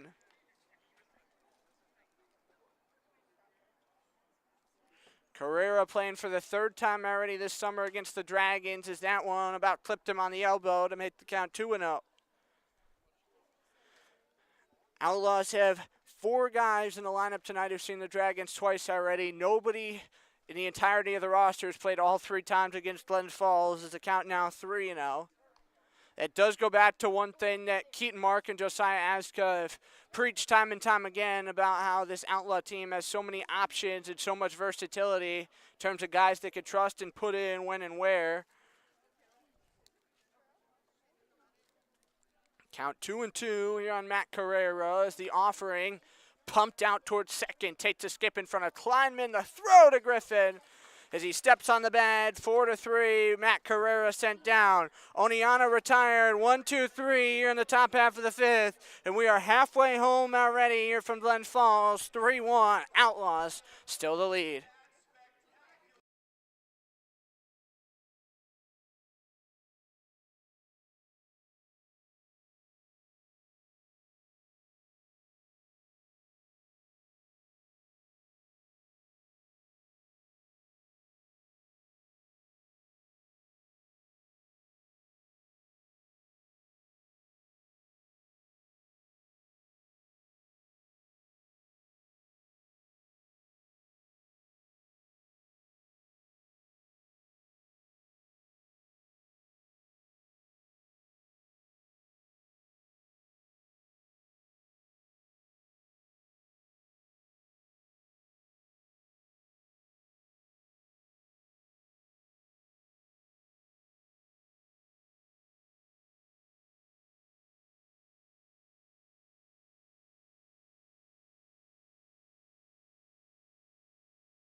Bottom half of the fifth, and the Outlaws trying to make quick work of this game before 3 off days, Sunday to Tuesday. Wednesday, they're back at home to see this Glens Fall team. Is Wu out towards right. 1 pitch, 1 out. Is Burnsworth able to track that one down? No problem. Routine can of corn. He barely moved, maybe took 2 stutter steps to his right to bring that ball down. So 1 away for Dan Matafee, who continues his dominance out there on the hill. Ryan Hart, the extra hitter in the 9 spot, takes one upstairs and away, ball 1. Hart struck out swinging his first time up back in the 3rd as Matafee comes back set and delivers. Misses low and off the lower outside. So it's 2-0. Was a full count that Hart worked into his first time up, is now going to jump to 3-0. When Matafee's fallen behind tonight, he's fallen behind in a count like this, but he's one of the best battle guys that the Oneonta staff has. Is that one a called strike? It's just as we said, Matafee will battle. Keeps proving my points of everything I say. Can't not say enough things about Dan Matafee that are all nice. Bat going to be flipped away, though, as he does issue the walk with 1 away, but that will put the double play into effect for the 10-hole hitter and Jet Fred. So Hart takes the walk, and Jet Fred not a bat. Friend, talking about walks, did walk his first time up. It was a 4 straight ball count. Advanced over to second on a wild pitch.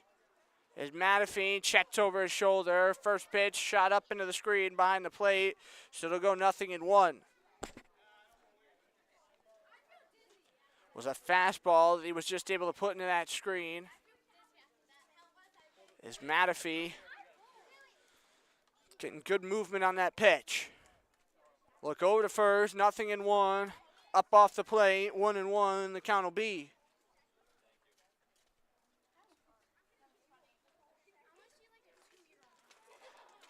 Matafee with his 3rd outing on the road. He's got a 1-1 mark in his 2 road starts so far entering tonight. As he got Friend pulling for a fastball down and away, 1-2. Wednesday at Dembaski, NBT Bank night, so free general admission for all, sponsored by NBT Bank. 7 o'clock first pitch. Make sure you set your alarms and don't miss it, as it'll be 2-2. Then after Wednesday, Oneonta going to get another off day Thursday before they're at Utica Friday, home against Amsterdam on Saturday, and then get another off day on Sunday. So this coming week, a crazy-looking schedule for the Outlaws, but everybody's going to need a little bit of a breather. It's been a grind so far, as we're already to game 28. 2-2 pitch. Called strike 3. We didn't get that ultra-aggressive strike 3 call, but Friend going to be rung up with a backwards K. As there's 2 down for the top of the order. Cato Kleinman is 0 for 2. As Matafee, check look over to first, home of the pitch. Going to drop in low and away, ball 1. Matafee trying to keep up this rhythm, keep up this pace. Oneonta does have a little bit of action going on down in the bullpen, but it's also casual as Taggart sits his glove out. Count going to go 2-zip. Looks like it's Darren Dangler who's down there as the bullpen catcher. Dangler, one of those do-it-all guys for this Outlaw roster. You hear him up here top of the 3rd, and now he jumps down and he's catching in the bullpen. As the 2-0. Bunt dropped down in front of the plate, but skips into foul territory on the 3rd base side as Kleinman, like he angled it a little bit towards that 3rd base side with Bateman scooped back. So actually, the Oneonta defense is going to walk off the field. That one was definitely in foul territory. I don't know what the umpires are speaking about right now. Matt Dio certainly wants a word with them, and I can't really blame him on the flukiness of that. But Kleinman retired, I guess. Into the 6th inning we're going to go. Going to be a 3-1 Outlaw score.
To the top of the sixth we go. Going to be 3-1 Oneonta as it's Kyle Kakamis to start things off for the Outlaws. Laws trying to stay hot and keep rolling. 3 runs on 5 hits so far. They pushed across only 7 hits last night, 3 of which were Marco Moises's as he went 3 for 4. Can't help but give him a shout out. He was unable to come with us tonight because showed up to the clubhouse today and he was very sick, and so hope the best for Moises, and I think he's watching you on YouTube or might still be with us. I saw a comment from him, so a big shout out to you, Marco. Hope you're feeling better. Look forward to having you back with us Wednesday. 0-1 pitch, Kakamis, shot on off, past the Outlaw pen into the tree line out there, so it'll be 0-2.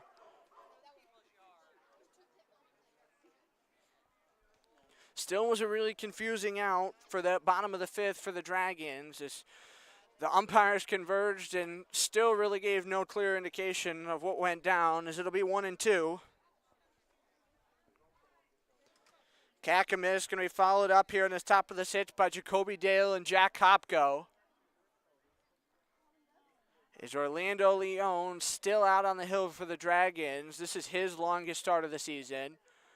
1-2 pitch, bounced up the third base line. Going to be grabbed in foul territory by Wu as Kakamis will live to fight another day.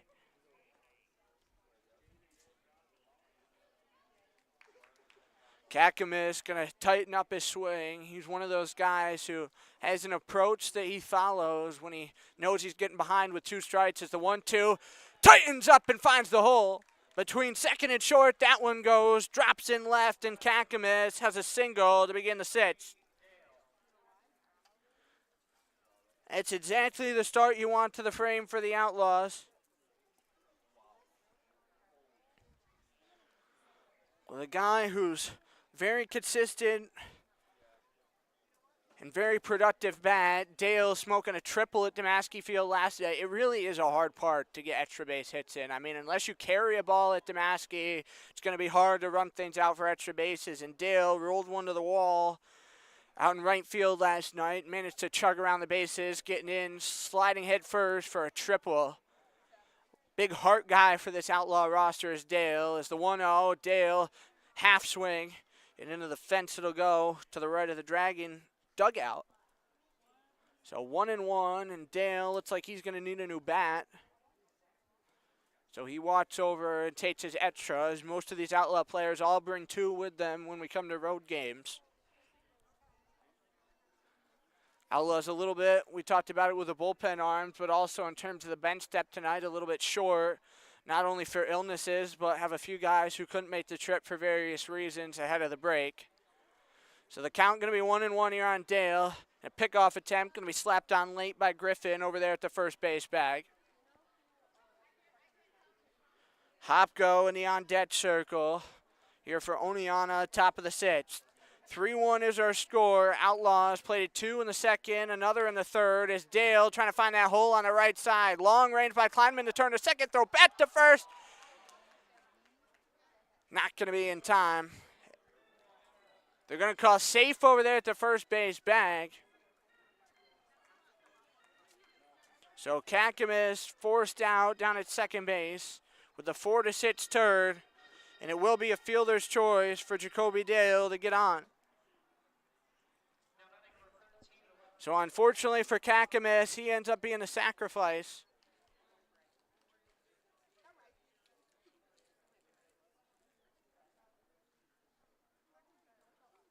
And Dale does get over to second base.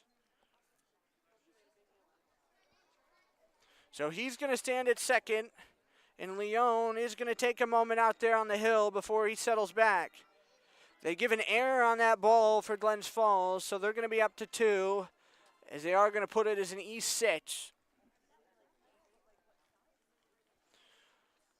It was a ball that went out of play, is why they pointed Dale over to second.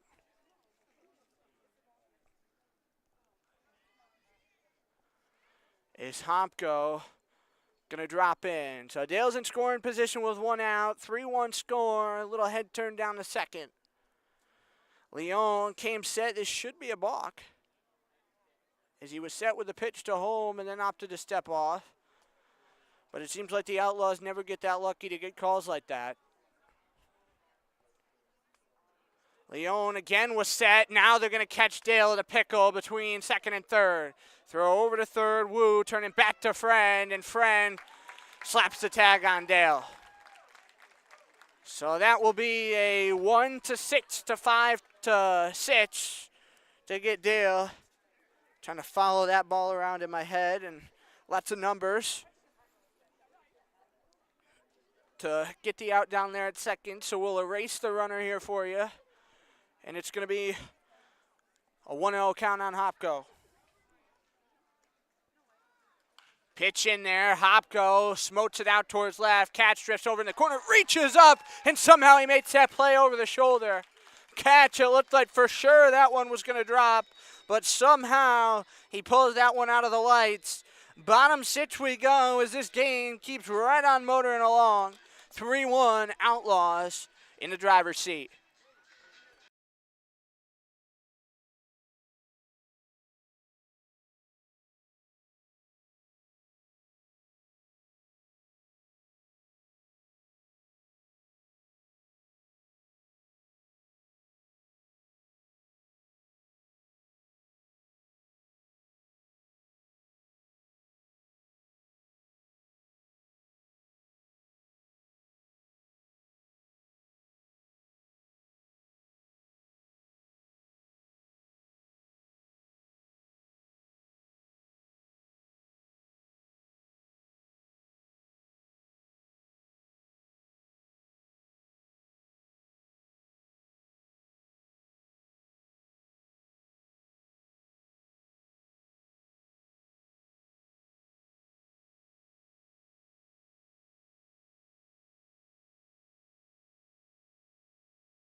Believe it or not, Dan Mattathy going to be out of this ball game after 5 innings. He was brilliant to get the job done, allowing just 1 run on 3 hits for the Dragons. But first man out of the Oneonta pen going to be the man you heard from pregame, none other than Evan Staroba. Staroba, 5.19 ERA, 8 2/3 innings is his first one. Going to skip low and away for ball one. Was all the way in the opposite batter's box to Jack Griffin here to start off this 6th inning. Staroba, you heard it from him. He's seen some big innings for this team, and he's been out there in some high adversity situations. And yeah, that ERA might be a little high, but 8 2/3 is kind of a small sample size, all things considered, and not used to pitching so much, too. You heard him talk about the change of his routine in summer ball. 1-1 out to center. Dale stepped 1 foot in and makes the play. Easy routine out yet again, as we've had quite a few of those tonight. This game, I don't want to play jinx, but has zipped right along. As who would have thought we'd be in the bottom of the 6th inning and it's not even 8:30. First time the Outlaws were here, thinking all the way back to Monday, June 3rd, we were literally in the 4th inning after having already played almost 2 hours. So certainly a real change of pace for the Outlaws and the Dragons tonight, as that one going to go up and away for ball one to Cespedes. These two teams still have 4 more meetings after tonight, starting Wednesday down at Oneonta. 1-0 pitch from Staroba, shot straight on back into the screen behind home. So the count's going to be 1-1. Matafee does finish striking out 4, as he also walked 2. 1-1 from Staroba, going to go up and away, as that one was for the Birds, 2-1.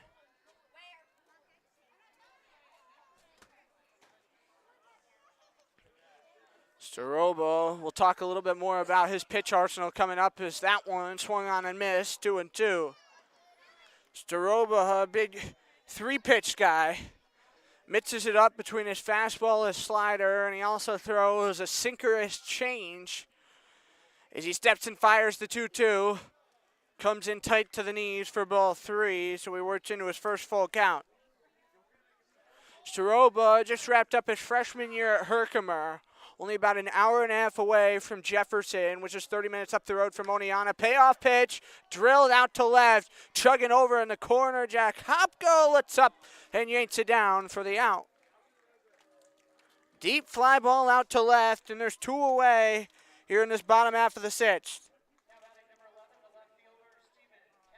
If you're going to make the call to the bullpen, you want some good production, and you're certainly getting it from Staroba. Is an F8 and F7 start this bottom half of the 6th. Staroba stands at 6'2", 200 pounds out there on the mound, and he has not thrown since Tuesday the 25th as his first pitch, down and in that opposite batter's box again for ball 1 to catch. Because he came out of the bullpen in that one. It was that suspended game that seems like it's become a prevalence. As that game one Oneonta should have won. They were down 3-0 early, rallied back with 3 straight runs before the rain came, suspended things midway through the 5th. 1-1, catch set to swing, and he did offer, so it'll be 1-2. Then after we resumed play before our regularly scheduled game, which ended in a tie on Tuesday the 25th with Mohawk, Oneonta was mowed down pretty quickly through the final 5 times up at bat. As the 1-2 pitch, swing and a miss. His cat's going to be retired swinging. Staroba went 1 inning with 1 hit, 2 runs, giving up an earned run while walking 2 and striking out 2 in that inning against the Diamond Dogs. But so far tonight, he's thrown an inning as he gets cats swinging at 1 to end this bottom of the 6th. Into the 7th we go. It's going to be 3-1 Oneonta here on Outlaws YouTube.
Top half of inning number 7, Outlaws still the 3-1 advantage, and it's Brendan Connolly to lead off the half inning as it'll be 5, 6, 7 to hit.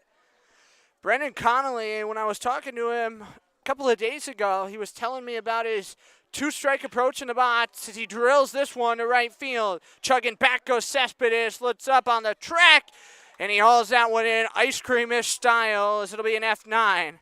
But speaking of what I was going to say about Connolly, is these Outlaws not really even giving me a chance to finish my sentences when they get in the box tonight.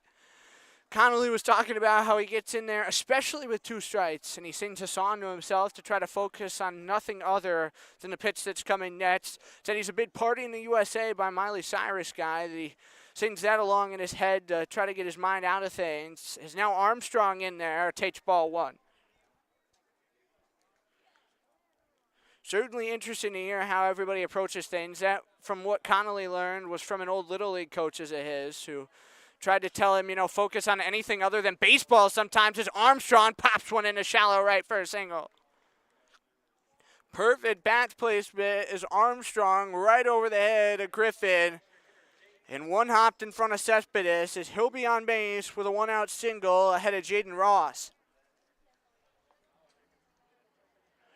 Ross Watson scored a run in the second, grounded out 5-3 in the fourth. And he does have quite a few people in the stands tonight to watch him. Is his girlfriend from the Albany area and her family are here. Is that one going to come up above the shoes for ball 1? Obviously, Albany is a pretty short ride. It's about half hour, 40 minutes down the road, depending on the traffic. There's a quick look over the shoulder. Armstrong going to dive back in safely on a late pickoff attempt. Leone, already in his longest outing of the season for the Dragons, had hit it after 5, but remains out there as the Dragons trying to get some innings out of him with another doubleheader coming up for them later on in the week. Seems like in doubleheaders, the Dragons have not been fortunate, having to use quite a few arms as yesterday. They combined to use 9 arms over 2 games. It's a short this one will go. The quick turn. Not. Yes, it will be in time. A late out call in the field. So it will be a 6-4-3 double play. So that will erase another base runner. Armstrong single going to go for naught. And we're going to be stretching here at East Field as the Outlaws going to remain in control 3-1.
Oneonta is trying to win their 4th consecutive game on the road and 2nd consecutive game at that.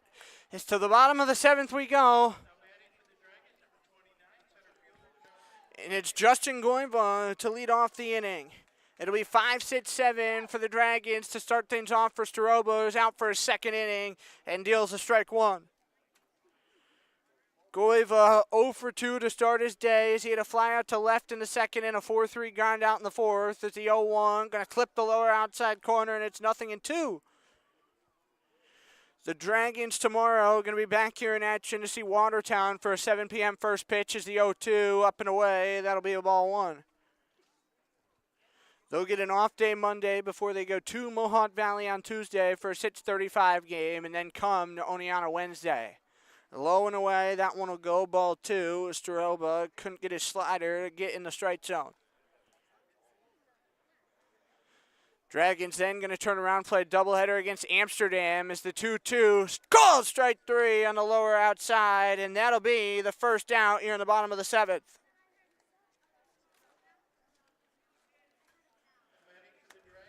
Goiva going to be rung up with a backwards K. That'll be the 2nd in a row for Evan Staroba as he got Cat swinging to end the 6th. Caden Bernardo, next dragging a hit here in the 7th inning as the clouds starting to turn a nice shade of pink above the outfield if you can make them out. That one will be ball 1 to Bernardo as it clipped off the glove and rolled behind home.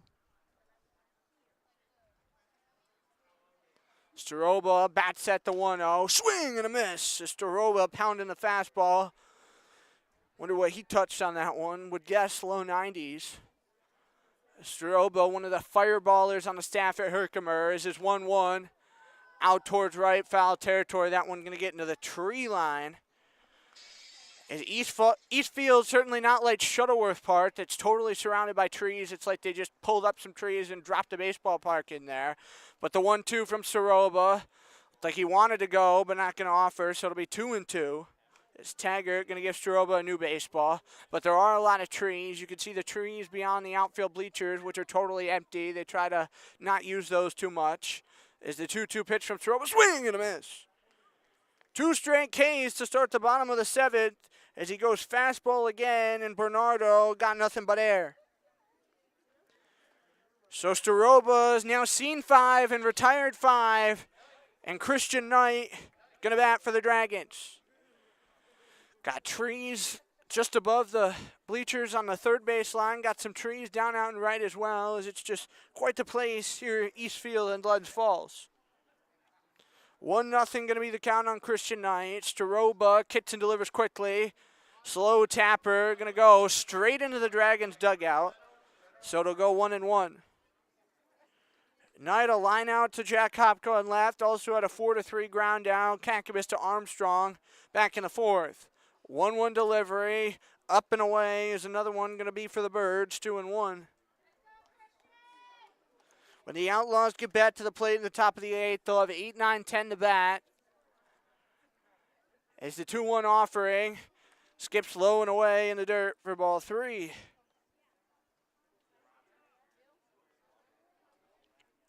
Staroba trying to make quick work of this inning. Oneonta bullpen does have nobody up and throwing. 3-1 delivery.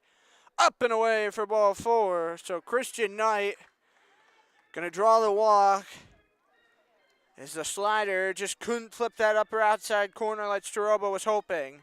So it'll be 1 on with 2 outs for Kyle Wu, the 8-hole hitter. In the 8th inning, we've been talking about our PGCBL standings board. We won't keep you hanging any longer. We'll put that up when we get going in the top of the 8th. Kyle Wu 0 for 2, trying to change the tune of his day, takes ball 1. If you are just tuning in to join us, the Outlaws played at a 2 spot in the top of the 2nd on a 2 RBI single from Jeremy Taggart. Also got an RBI single from Jack Hopko in the 3rd. Glens Falls played at 1 in the bottom of the 4th on an RBI single from Caden Bernardo, but that's all the scoring we've had so far. It's 3-1 here, bottom 7. Standing at first is Christian Knight, 1-0, trying to show bunt. Comes in tight to the knees, so it's ball 2. His sit to the last 7 from Staroba have been balls. Got to throw strikes here and get out of this inning as there are 2 away. And it looks like Keaton Mark is going to look down to his bullpen, probably get another arm up and throwing. Wu with a high moonshot looking towards first. Armstrong reaches up and it's in his glove. P3 for the 3rd out as Glens falls, going to strand another on base. To the 8th inning we go, ladies and gentlemen. It remains 3-1 Outlaws.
Top of the 8th inning, and it will be the Catholic U now commit Jack Bateman to lead off this 8th inning.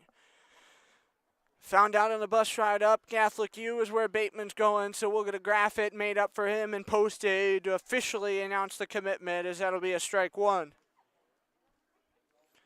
Bateman's a great person, always has a smile, keeps everybody laughing, keeps the energy light down in the Oneonta dugout. So Catholic U certainly getting a great guy as the 0-1 called strike on the lower outside as it'll be 0-2. Bateman always has that nice big gold chain on in the batter's box here for the Outlaws.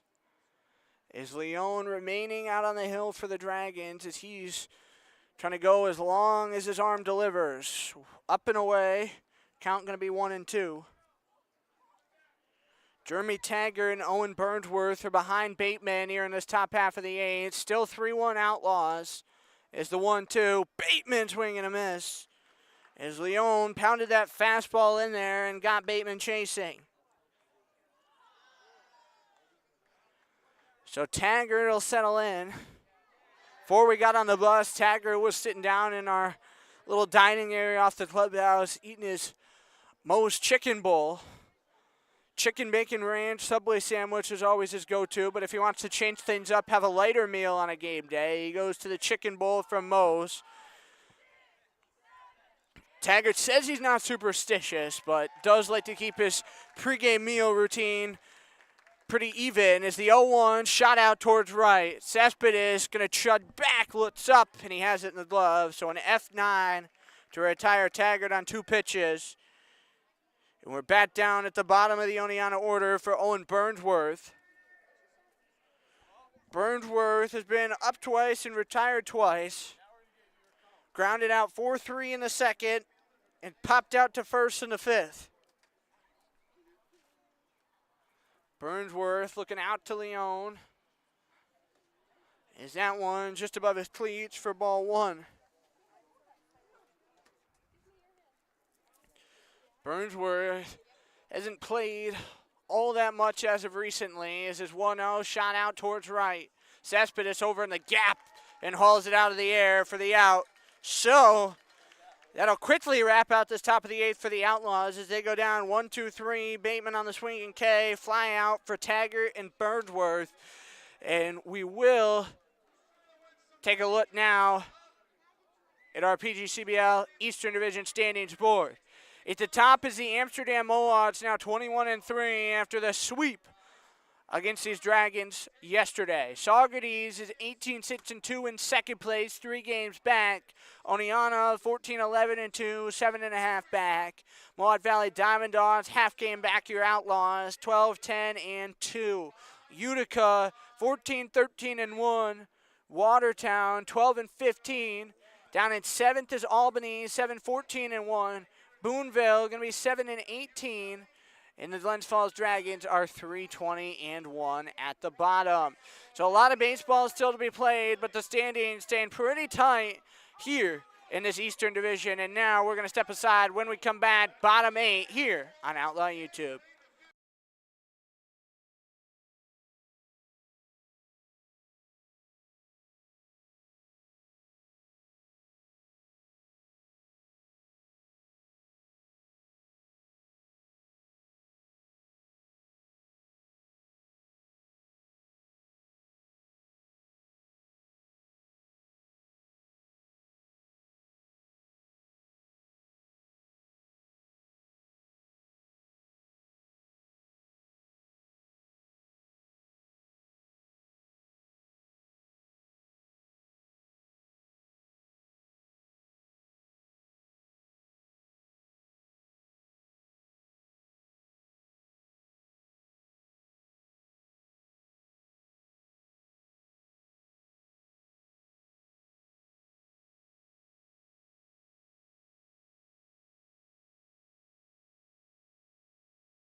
Evan Staroba finishes his warm-up tosses, and he's going to stay out here trying to at least do a 3rd inning coming out of the Outlaw bullpen behind Dan Matafee, who was stellar through 5 innings. Matafee gave up just a couple of hits, walked only 3, and also registered a couple of Ks for this Oneonta team.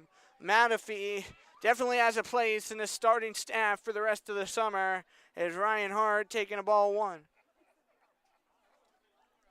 9-10-1 to hit for the Dragons in this half inning. Hart has been on base once already. Staroba kicks and settles as that one caught off the end of the bat. Almost a lumberjackish style swing, 1-1. Not to make any fun at Boonville. They gave the Outlaws quite the game yesterday. 3-0 Oneonta victors at home. First win at home in about 2.5 weeks. So the Damaski Field crowd going home smiling, and if you want to go home smiling again, come out Wednesday, 7 o'clock, NBT Bank Night, free general admission. 1-1 in there for a strike 2 as Staroba pumped the fastball in. Staroba said just wants to fill up the zone and give this Outlaw team a chance to win, and he's doing that. 1-2 over the screen behind home. That one will get out to the parking lot and skip just in front of our bus. So luckily, that one not taking the windshield of our Hale Transportation bus. Big shout out to Hale, getting us to all our road games here in 2024. Is the count going to go to 2-2 on Hart after the miss inside? Hale Transportation takes good care of us on each and every trip. We get the best of the best drivers. 2-2, swing and a miss. As Staroba goes fastball again, backdoor. Evan Staroba is killing it out there on the mound for the Outlaws. He's seen 8 Dragons, and he sent down 7. Only one he didn't was Christian Knight on that walk in the bottom of the 7th. He sees Jet Friend here in the 10 hole in the lineup. His Friend, first pitch swinging, popped right on up over the press spots here in Glens Falls, and another one to the parking lot, so 0-1 will be the count.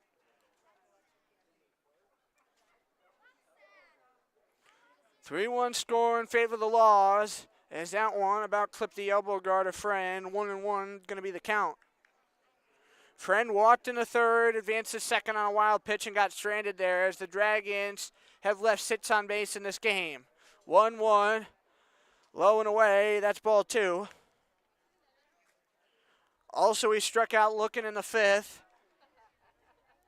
His Friend trying to get a hit. Just 3 on the day for the Dragons. 2-1 pitch. Good break on it, but couldn't take a turn over the plate. 3-1. After Friend, we'll go back to the top of the Dragons order. Scatode Kleinman waiting in the on-deck circle. 3-1 offering from Staroba. Low and away. That's ball 4. So he's issued a second walk, and now the Oneonta defense will shift into double play depth with 1 away.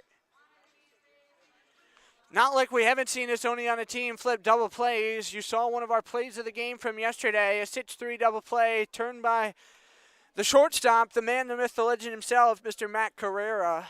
Had Colton Harrison with a good stretch over there at first base yesterday, but Chase Armstrong over there at first tonight for Oneonta. And Armstrong, a primo defender, over there at the first base, bad for the Outlaws.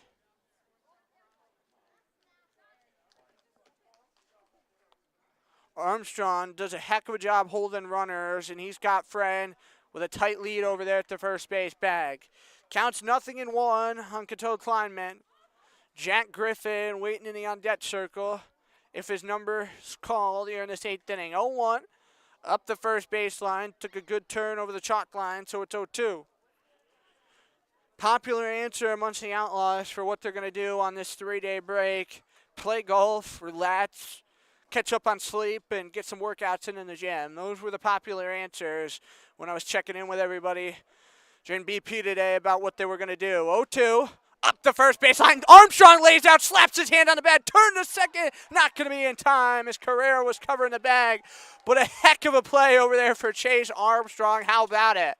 That'll be a defensive play of the game candidate for number 18 as Chase Armstrong comes up huge.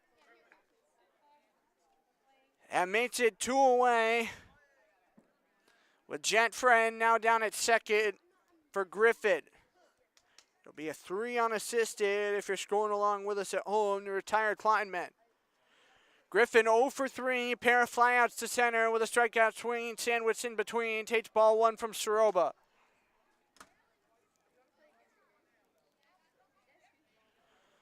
Griffin 1 for 3 yesterday in game 1 of the doubleheader as he snapped a 2-game hitless streak as he goes looking for the fastball. Everybody's hunting this fastball from Soroba, but he's making them look silly on the swings and misses. 1-1 count with 2 away here in the bottom half of the 8th. Oneonta going to look to come back to the plate in the top of the 9th and get some more insurance. Never can be set with a narrow 2-run lead. Half swing goes up into the screen to the right of the Dragon dugout. Counts 1-2. Friend at second after his walk, and the ball put in play by Kleinman, advancing to second. Soroba 1 strike away from sending us to the final inning of the regulation 9 tonight. 1-2 offering. Called strike 3 as he gets him looking. Griffin going to take the backwards K, and yes, indeed, we will go to the top of the 9th here at East Field. The Outlaws going to remain on top, 3-1.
Well, the longest outing that Evan Soroba has had out of the Oneonta pen before tonight is 3 innings, as he went 3 innings against the Amsterdam Mohawks back on June 15th.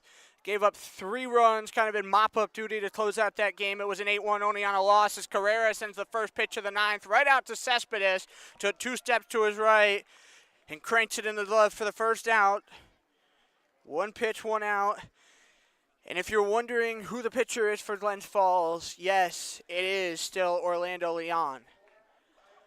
trying to throw a complete game as he's given up 3 runs and 7 hits here to the Outlaws, while keeping his pitch count under 100.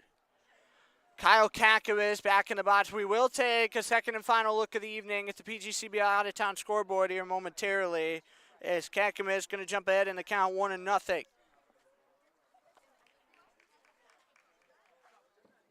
Leon, as we do hear some fireworks cracking somewhere in this nice, quiet, desolate area of Glens Falls, New York. Might not be the July 2nd fireworks extravaganza that everybody in our YouTube live comments was hoping for the other day, but some late fireworks anyway, and everybody loving the fireworks in Oneonta country. We had a great show after our game the other night. Did end in a tie, 8-8. Started about 9:30, 20 minutes after the final pitch was thrown. It's the 3-0 in there for a strike one to Kakamas. It's that time of year when you get those fireworks, you get those sparklers out, and you get them rolling. Is Leon going to step and deliver? Up and away. That's ball 4. Is Kakamas going to be on base? It's the 3rd time that Kyle Kakamas has been on base tonight, as he had 2 singles prior. And Jacoby Dale going to be the next Outlaw up with 1 on base and 1 away. Your top 9.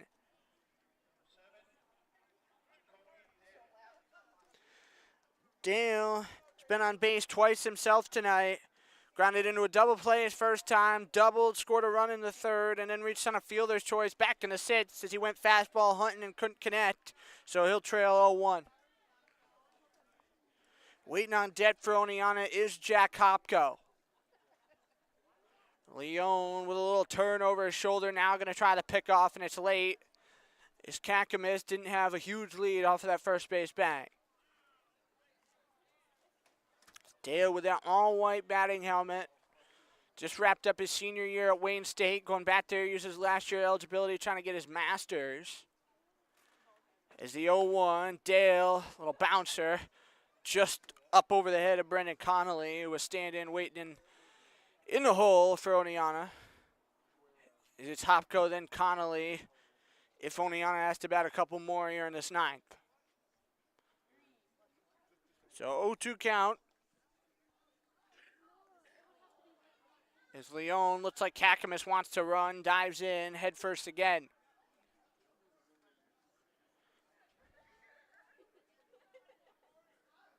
Bottom of the 4th inning up in Boonville. Game 1 between the Mohawks and Lumberjacks. It's 2-1 Boonville. Next pitch gonna come up and in, to Jacoby Dale, and it'll be 1-2. We do have a final. The Rapids take care of Saugerties tonight, 5-4. Love to see that. Watertown taking care of business up at home. Batavia still a big lead on Olean Oilers in a non-league game. Over the shoulder, the 1-2. Dale out towards right. Going to curve past the Dragons bullpen. So that'll get out of the park. Jamestown and Elmira must still be in a delay, as there's nothing here to see. Top half of the 6, Niagara Falls down to the Newark Pilots at Colburn Park, 8-4. And you still got game 2 between Amsterdam and Boonville to come, and that Utica-Albany doubleheader was postponed. Is that one going to go over the seats just barely on the first baseline? So Jacoby Dale living on a prayer, but hangs in there to fight another. 3-1 Outlaws lead. Kakamas off the first after drawing a walk with 1 out. Dale swinging a miss. So he'll be retired swinging for a fastball. And there's 2 away here in the 9th for Jack Hopko. Hopko 1 for 3 on the evening. Ground out 1-3 in the 2nd. RBI single on an 0-1 in the 3rd. And then he flew out to left in the 6th. Settles in to see Orlando Leon for the 4th time here on the day. Leon's pitch going to go low and away. And for whatever reason, they were trying to ask for a check swing. But Hopko works ahead 1-0.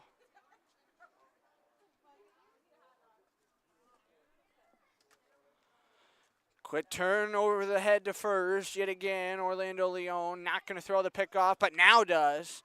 Is Kakamas in there. When Darren Dangler was up here in the third, we had quite a few pickoff attempts with Matt Carrero around that first base bag. Just almost a similar like situation with Kakamas, big leadoff. Top couple of guys in the Oneonta order are funny. They don't take big leads off the first base bag always necessarily, but pitchers seem to want to do everything they can, catch them sleeping, keep them honest over there at first. Count 2-0 on Hopko. Is that one going to skip in the dirt in front of the plate? Kakamas is on the move, and that one going to be 8 by night. So it'll be a 3-0, and Kakamas gets the scoring position on the wild pitch. The Dragons going to try to keep the score where it is and come to the plate in the bottom of the ninth, trying to tie this thing up or walk it off, only down by 2. Hopko with the count 3-0 in his favor. We'll see if the green light's on or if he holds up and takes one. 3-0. Hopko does take it, and it's a strike. We get an off-speeder to make it 3-1. Big lead off a second for Kyle Kakamas. Leone working from the stretches, 3-1 pitch. Called strike. Looked pretty low, but Hopko takes it to make the count full. So it'll be a full count with 2 away. It's Hopko flaring this one around. Leone, long look out to second, now going to opt to step off.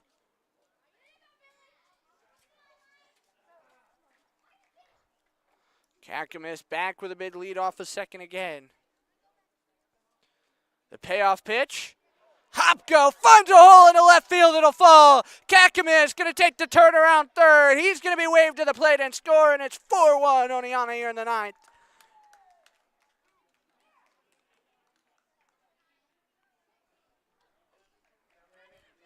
Jack Hopko pokes that one out in the shallow left, picks up his second RBI of the game. As Kyle Kakamas able to scoot in from second to score, and Brendan Connolly will get a chance to hit here in the ninth. We said Oneonta was going to try to stretch out their lead, and they do that, adding another as it's 4-1. Big swing and a miss, Connolly. That'll make the count 0-1.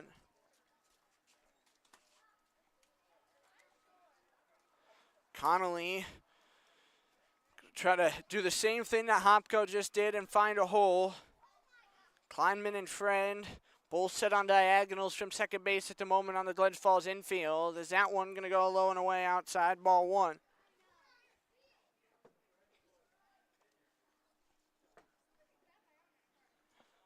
Back in the box goes Brendan Connolly. One check look to first. Off of the bag is Hopko. Swing and a miss. Is Brendan Connolly now going to be down to his final strike.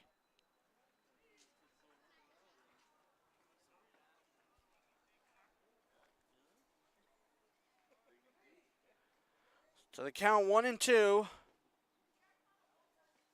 Is over the shoulder. Hopko, big lead. 1-2. Connolly tips it off the end of the bat.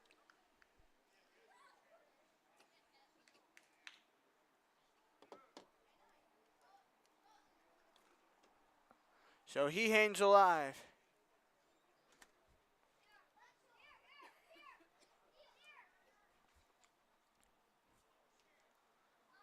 Leone trying to finish off the full 9 innings tonight for the Dragons, going the distance in this game. He shredded 4 runs on 8 hits. As Connolly poked past the glove of Griffin into right. Chugging around second, going to go Hopko. He almost fell over. Gets in the third, standing up, and Oneonta going to have runners at the corners.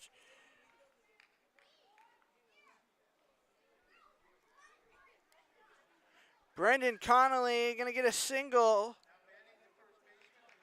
As that one took a bad hop past the glove of Griffin in the right. Chase Armstrong going to be the next outlaw to bat.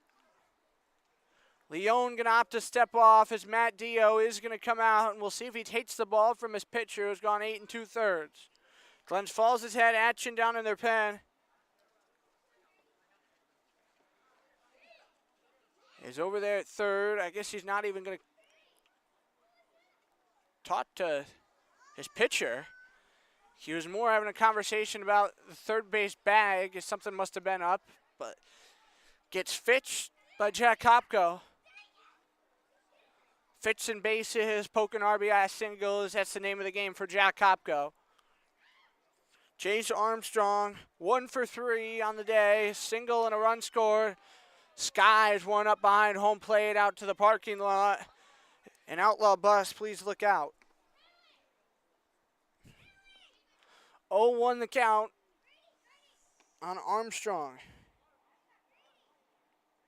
He actually, my apologies, I looked too quick. 2 singles on the day.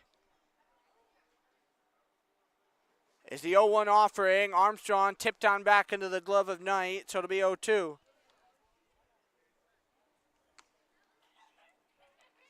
So Armstrong down to his last strike. Runners at the corners here, top 9. Already a run home in the inning. Courtesy of an RBI single from Hopko, stands at third.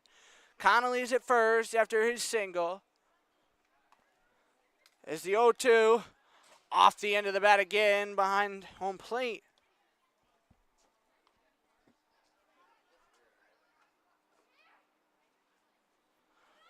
Armstrong right back in there.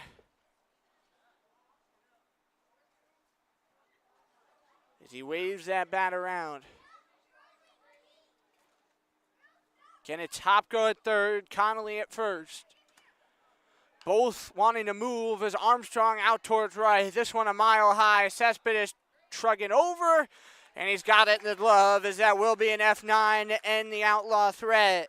So they strand a pair on base, and it will be last ups for the Glens Falls Dragons in the bottom of the 9th, down 4-1 when we come back.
Evan Staroba is going to try to make it a 4-inning save to close out this game behind Dan Matafee. Would be almost like a repeat of last night with Caleb Kempler going the first 5 for Oneonta, and Thorsland coming out of the pen to close the door through the final 4. First pitch of the AB, going to sail on in there for ball 1. It's Analeo Cespedes for his 4th up in the game. Cespedes 1 for 3 as he had a double in the first, and then a fly out to left in the 4th, and another fly out to left. It's right on the line, Armstrong. Wow. That is all that there is to say about that. Just wow. Jace Armstrong leapt up and just stuck that glove up there like it was nothing.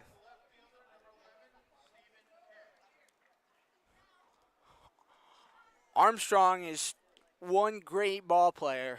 Ohio Northern certainly has a gem, and hopefully Chase Armstrong decides that he wants another summer here in Oneonta, because the Outlaws would love to have a guy like that bat for another season next year.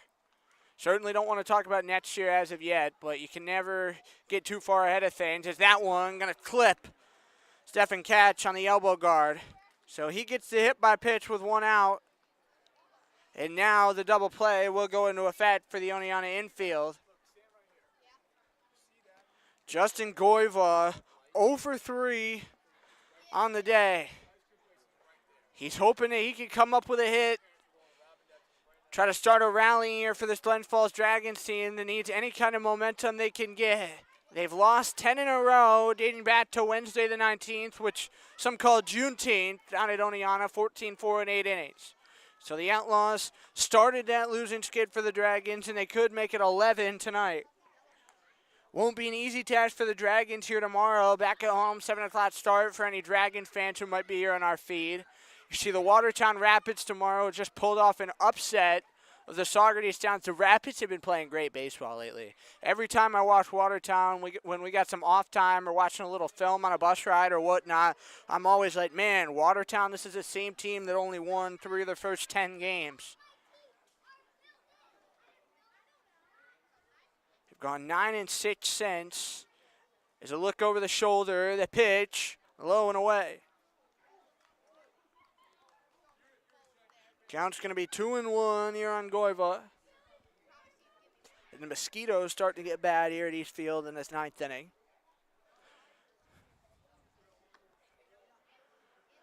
Two-one from Staroba, low and away outside, skips in the dirt, rolls all the way back to the matting behind the plate. So the count's going to go to 3-1, and moving up 90 feet goes Stephen Katch to second base.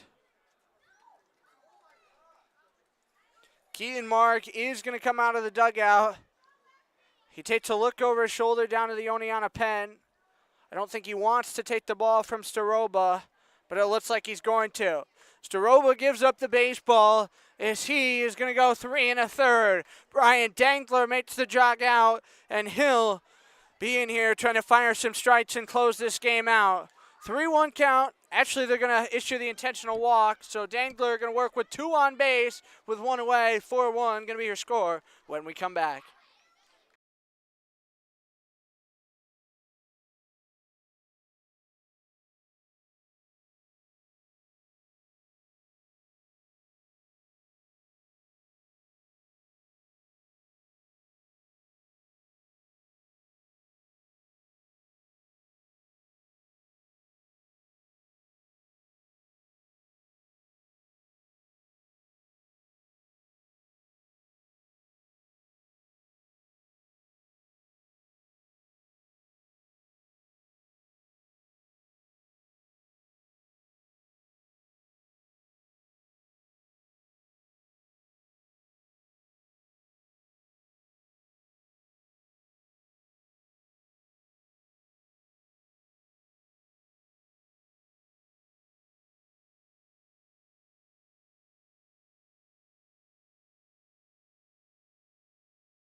Brian Dangler going to try to close this thing out here for your Oneonta Outlaws. 6'0", 200 pounds from South Courtright. You heard from his brother earlier on in the top of the third of the broadcast, because like we always say lately, you never know who's going to swing by and stop up here to the broadcast booth. And Darren Dangler got the call tonight.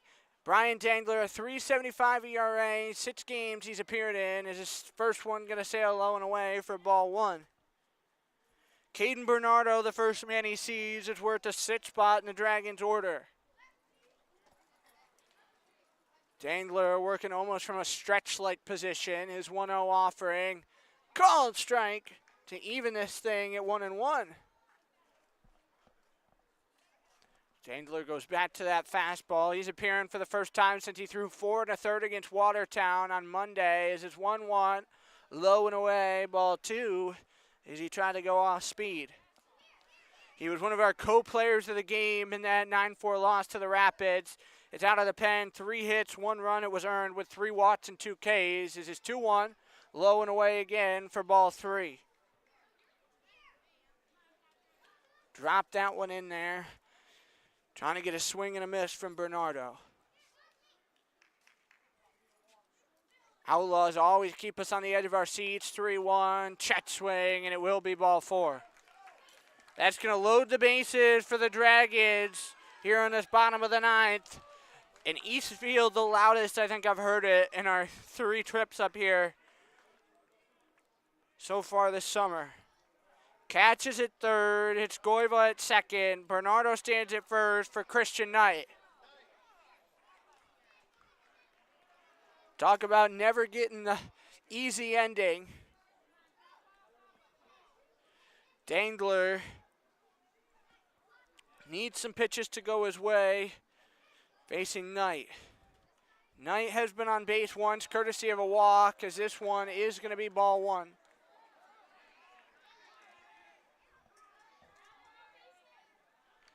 Evan Staroba gets pulled on the 3-1 count with the intentional walk being issued, and now another ball, as that one came right up above the shoes.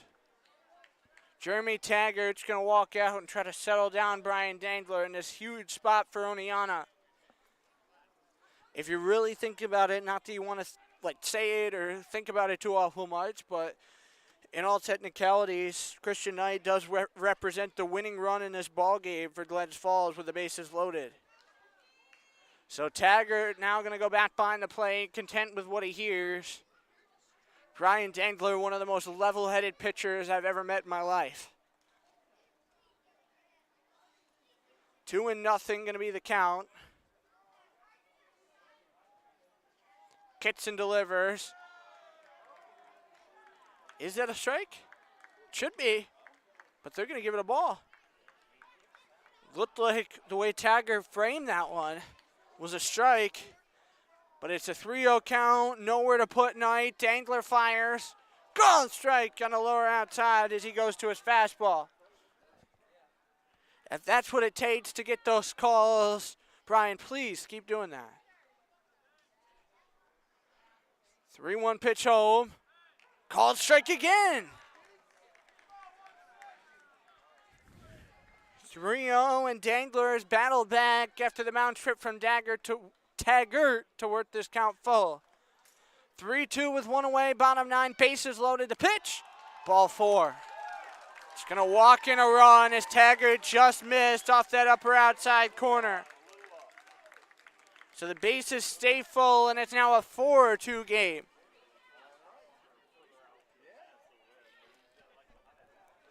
Goiva advances over to third. It's now Bernardo at second and Christian Knight at first. Kyle Wu, the Nets dragging a hit, and the Outlaws need some outs desperately as Wu going to shoot one off foul over the bleachers on the first base line. Wu has gone 0 for 3 to start his day. Now hits with the bases loaded here for Glens Falls, down by just a 2 spot. 0-1, Wu out towards right in the Dragon bullpen area. Going to fall in down there, so it'll be 0-2. Armstrong went for a long jog. Just couldn't get to that ball. Wouldn't have had to play anyway, even if he had been over there with how far that one drifted. Dangler needs to put away here. 0-2 on Kyle Wu. Wu, the 8-hole hitter in the Dragon lineup, so Ryan Hart would be the next guy to bat. 0-2 pitch. Gonna plunk him on the arm. Kyle Wu gets 2 strikes on him, and then Dangler hits him. That forces another run in, and just like that, it's a 1-run game. Caden Bernardo over to third. Knight's at second, and now Wu at first. Keaton Mark looking down to his bullpen, trying to get another guy up and going because this outing for Brian Dangler has gone astray fast. Ryan Hart now going to bat. Bases loaded, 1 out, trailing by 1. Up and in, that one will come for ball 1. If whoever's down there out and throwing, it looks like it's Dan Bello. Probably going to come in right after this hitter, depending on what Dangler can do with this one. 1-0. Up and away for ball 2. Outlaws had the 4-1 advantage coming into this bottom of the 9th. Keaton Mark is going to walk out. Looks like whether or not Dan Bello's ready, he's probably going to be coming in. Mark talking to Dangler out here on the hill. Not going to take the ball from him as of yet. Looks like he's trying to buy time for Bello right now. 4-3 lead for Oneonta, and the bullpen is short-staffed tonight. Available arms, Evan Staroba, Brian Dangler, Dan Bello's out there throwing, and the last man they'd have behind Dan Bello is Liam Blair.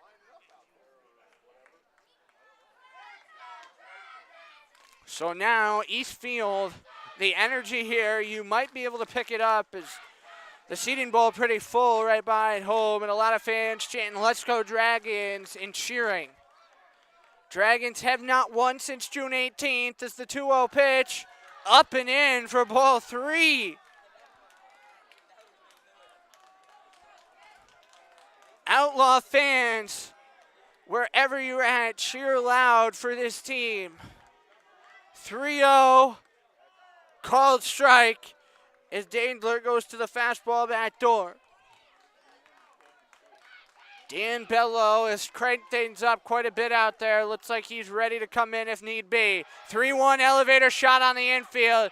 Drifting over from second, Caccamus Carrera going to camp underneath it. Trying to tend from third. Bernardo going to retreat on back because it's too shallow. If you're going to run on that, you'll get thrown at home all day. Matt Carrera's got a cannon. There's 2 away. Bases are still going to be loaded, though. 4-3 game, so this is the last out for the Dragons. But Friend with a hit or a walker, any way he gets on base, could tie this thing up. Dangler agrees with Taggart as his first pitch, swing and a miss, as he goes fastball, so I guess they figured out that's what's working. 0-1 the count.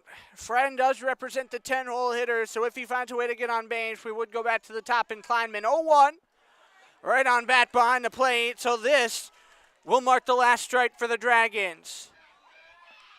0-2, and Dangler wants a new baseball. Trying to put down Jack Friend and end this thing. 1-run ball game, the drama. 2 runs have scored here in the 9th. The 0-2 pitch. Swing! And a tip ball. The ball game is not over yet. Jet Friend got a piece of that one. So we'll do it again. At third, it's Bernardo. Second at Knight. First, it's Wu. 0-2 is the count. 2 down, bottom 9. Dangler fires. Up and away. It's ball 1. I hope you're sitting on the edge of your seat because I am here. 1-2 as we do it again. 4-3 Outlaws. The 1-2 pitch. Gonna clink him on the elbow. And the tying run is scored. Dangler trying to say that it was the hand, not the elbow. And Keaton marched out of the dugout to argue this call. Dangler saw it clear as day. He had the best angle. And Ryan Dangler, not a guy who's gonna jaw or say things too often. So the fact that he had something to say about that one says a lot. If this does hold up, it's gonna be 4-4 with still the bases loaded. Key and Mark gonna have to walk back to the dugout. So just like that, this game is tied.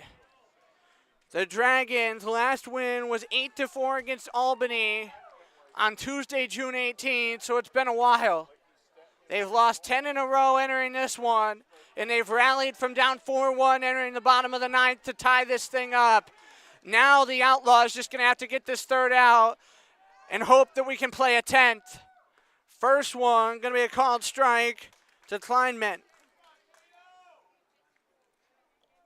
The Dragons fans now really into this one.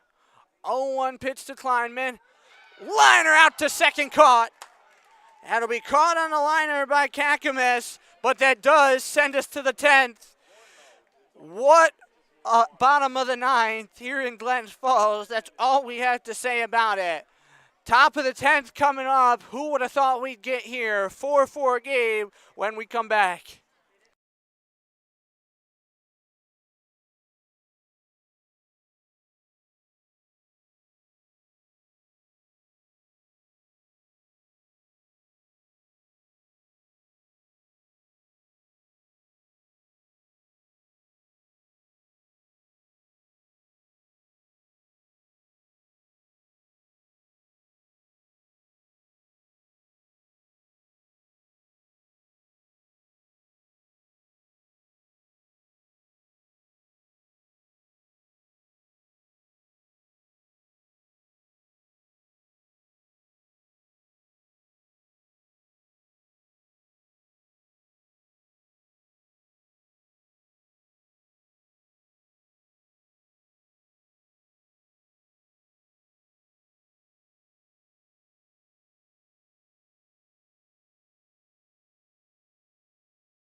For the third time this season and the second time this week, the Outlaws are going to play a 10th inning.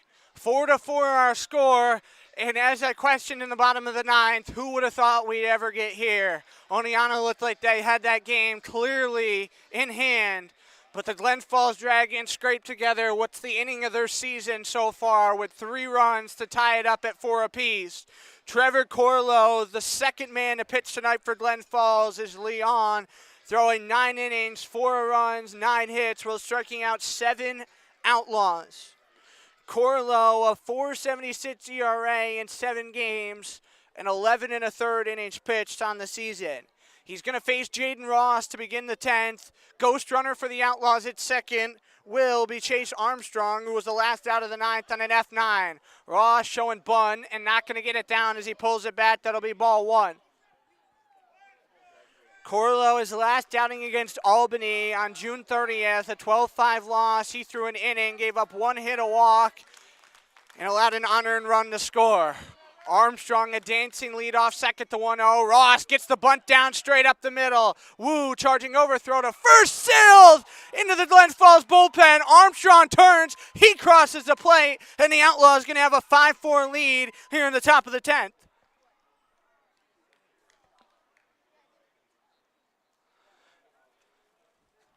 That will be an E5 as Armstrong makes it 5-4, heads up base run and to take that turn, see that throw was going to be airmailed and scoot in to score. So Jaden Ross does the job of getting the bunt down, 5-4 Outlaws. And Jack Bateman bats. Ross wants to go. Bateman showing bunt, gets it down. Caught trying to double off Ross and not going to do it. But luckily for Glens Falls State, they do get an out, as it will be an L1 ahead of Jeremy Taggart. So the Dragons are going to shift into double play defense. Haven't turned a lot of them up the middle. Just 6 in total on the season so far through their 24 games played. This is just the second time that Glens Falls has gone to a 10th inning here in 2024.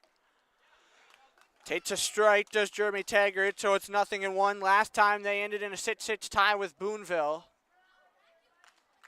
Outlaws, the only other 2 times they've gone to the 10th, they've ended in ties. Both were against Mohawk Valley. Corlo with a look over the shoulder. Bat set the 0-1 offering. Taggart sprayed off into the screen. It'll go and stays in the infield. So 0-2 with 1 away. Again, it's Ross at first. He got a bouncing bunt down towards Corlo. Not towards Corlo. Towards Friend out there at short.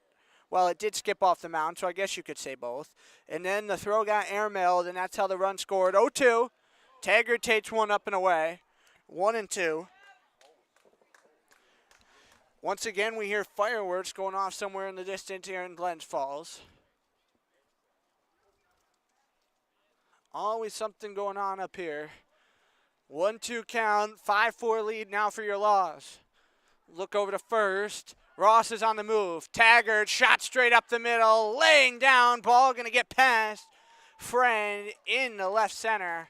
And that will be a single for Jeremy Taggart. So there will be 2 on with 1 out. And maybe that little scare in the bottom of the 9th was exactly what the Outlaws needed to come out here in the 10th and get some hits and get a couple more runs to get the job done. You don't want to go into your 3-day break with a loss. So the Outlaws trying to make sure that doesn't happen here in this 10th inning. Burnsworth now with 2 on. Corlo looks down to second. Burnsworth going to hold up and take strike 1. Burnsworth 0 for 3 on the evening so far. He's looking down to second. Ross now quite a healthy lead. He's on the move. Both base runners on the move. This one gets to the bat stop. Ross takes the turnaround third. He wanted to go, but Keaton Martin making sure he holds him up. So the Outlaws going to complete the double steal. Is the count going to go 1-1? So now 2 in scoring position, and Burnsworth trying to do a job. All ones, 1-1, 1 out. Have the 1 in front of the 0 for the 10th. 11 hits for the Outlaws. Can't say enough nice things about Orlando Leon with his start, going 9 innings. You rarely ever see a starter in this league go 9, but he did it to give this Glens Falls Dragons team a spark. 1-1. Burnsworth going to lay off and take ball 2. As Corlo going to that fastball, just couldn't sell it.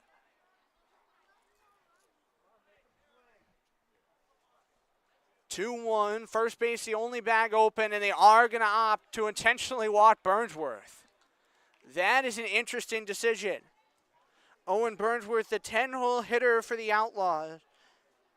And Matt Dio opting to intentionally walk him. So that loads the bases.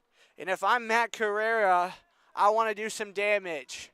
If you intentionally walk the man in front of me, I'm the leadoff guy. As he's flaring that bat around. And I guess the move going to pay off at least for 1 out. Cespedes camps under this 1 out and right. Ross tads up from third, though. Play at the plate. And they're going to call safe. That was certainly something. Cespedes got a cannon in there. And Glens Falls defense absolutely in shock. I will say, even I thought that Knight had slapped that tag on from our angle up here, but an RBI going to be picked up by Matt Carrera. as that will be a sacrifice for now Kyle Kakamis. Runners at the corners with 2 outs here in the top of the 10th. Taggart gets over to third on his heads-up base running and tagging with Ross. Kakamis, first pitch hacking out towards left. This is going to go. Catch, trudge back, and he reaches up for the out.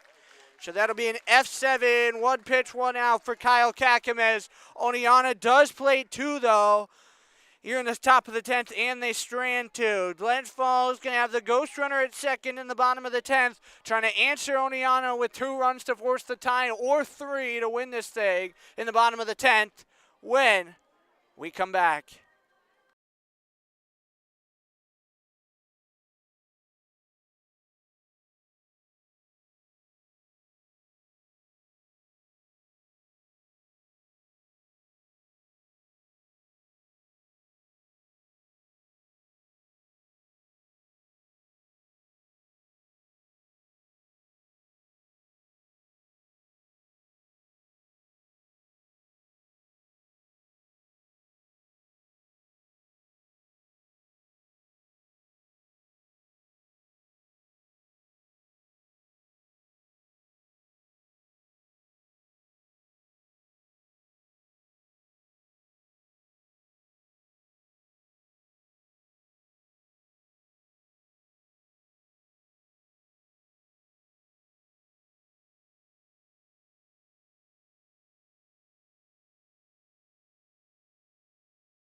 Bottom of the 10th, and you probably guessed it, but Brian Dangler's day is going to be done. Dan Bello comes out of the Oneonta pen, and what a situation this is. The Outlaws, a 6-4 lead as we begin this bottom of the 10th. Ghost runner on for the Dragons is going to be Kleinman off a second. Jack Griffin, the leadoff batter to face Bello. Bello, a 17 ERA with an 0-2 record for the Outlaws. Has started 2 games, has appeared 6 times as this one shot on off foul to Griffin. So it'll be 0-1. That got all the way over the bleachers and out to the parking lot, or the secondary parking lot, I guess I should say, because the main parking lot is behind home. A lot of parking here at Eastfield, so if you ever want to catch an Outlaws road game, this is a spot.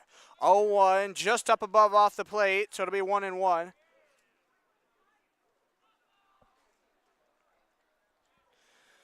Dragons tied this thing up in the bottom of the 9th with 3 runs if you're just tuning in. Outlaws played at 2 in the top of the 10th to take this 6-4 lead as Bello gets a nice breaking pitch for a strike 2. Again, the ghost runner at second is Cato Kleinman, who lined out to second to finally end the Dragons' threat in the bottom of the 9th. They did leave the bases loaded even after scoring 3. 1-2 offering. Swing and a miss. It's a drop third strike, so Taggart to throw down to Armstrong, and that'll be a swinging K and a 2-3 for out 1. Here to begin the Dragon half of the 10th.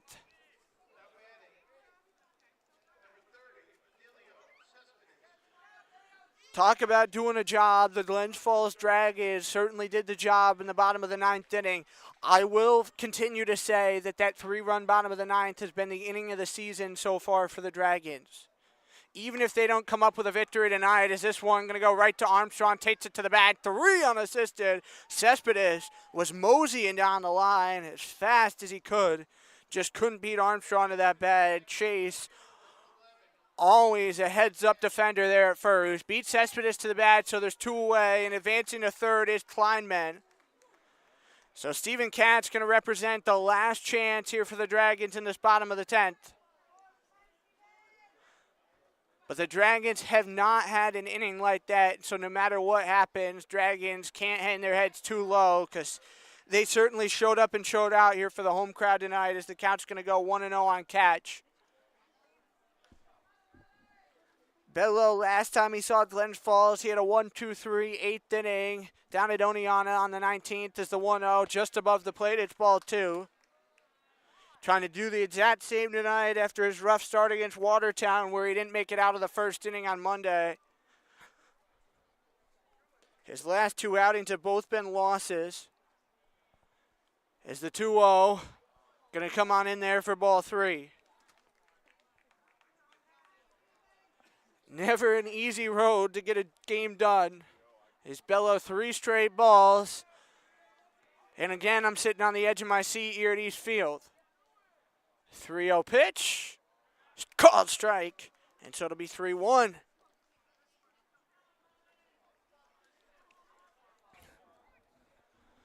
Bello trying to finish this thing off. 6-4 Laws lead, bottom 10. Over at third, Kleinman, the 3-1 offering. Is this one going to stay in play? No, it won't. Armstrong went running a ways, but it dropped into the seats, so the count goes full.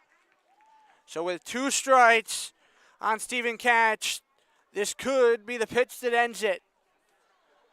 3 balls, 2 strikes, 2 outs. Kleinman at third, 6-4 Oneonta lead. Dragons have lost 10 in a row. Outlaws trying to win 2 in a row heading into their break as Bello delivers, and that'll be ball 4.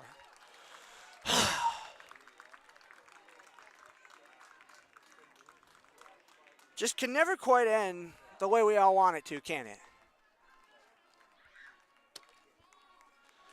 It's a walk to Stephen Katz.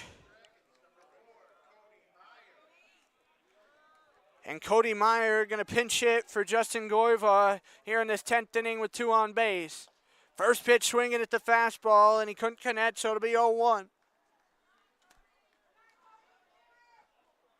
Myers had some success against the Outlaws so far this season with 3 hits in 2 games. It's the 0-1 pitch, low and away, that's ball 1. Meyer, one of just 4 guys on this Glens Falls roster ending the evening who was hitting above the 200 Mendoza line. Chetlick over the shoulder to first, the 1-1, head high, and that's ball 2.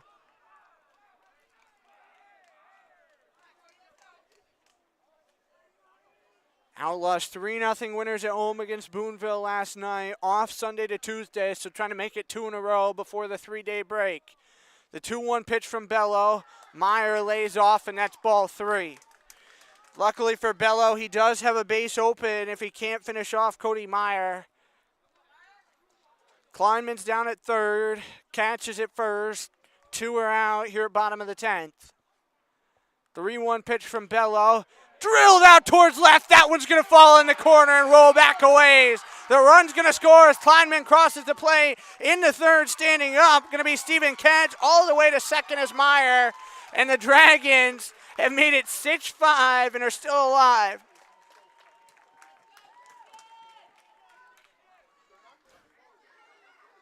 This team just will not go down without a fight tonight.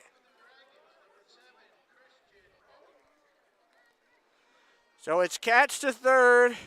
Cody Meyer gets all the way to second. Also picks up the RBI as Christian Moe pinch hits and gets intentionally walked. So that loads the bases. Christian Moe, they're not even going to pitch to him. And now Christian Knight going to bat. So the base is loaded, 2 outs. Christian Knight takes a strike one. What a bottom of the 10th this has turned into is the Dragons hanging alive with a deep hit from Cody Meyer, a double with an RBI attached to it. 0-1 now the count tonight.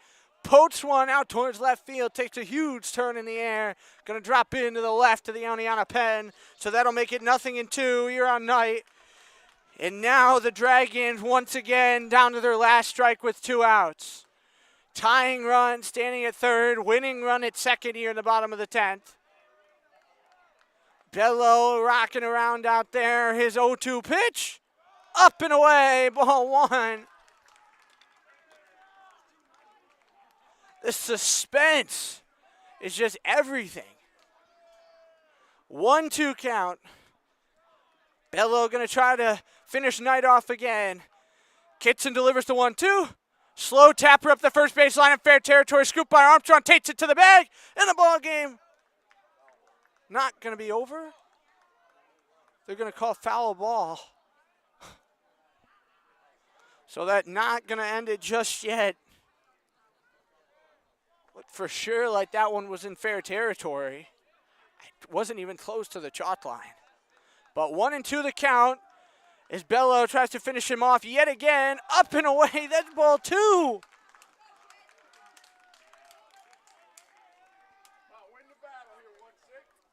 Two count with 2 outs, all 2s on the board. 6-5 Outlaw lead with the bases loaded. Bello, Kitson fires. Low and in as ball 3. The count's gone full on Christian Knight. Works at bat full with the count 1-2. He was behind. Bello's got nowhere to put him with the bases loaded. If he wants him, this thing is tied. The 3-2. Shot straight up the middle past Bello's glove. Out to second. Kakamas the throw to first. Not going to be in time. 2 runs have scored. And the Dragons have walked it off here in Glens Falls. That ball finds a hole up the middle, and for the first time since June 18th, the Dragons have won. 7-6 going to be your final score tonight as we'll step aside for a quick break before we come back and wrap this thing up.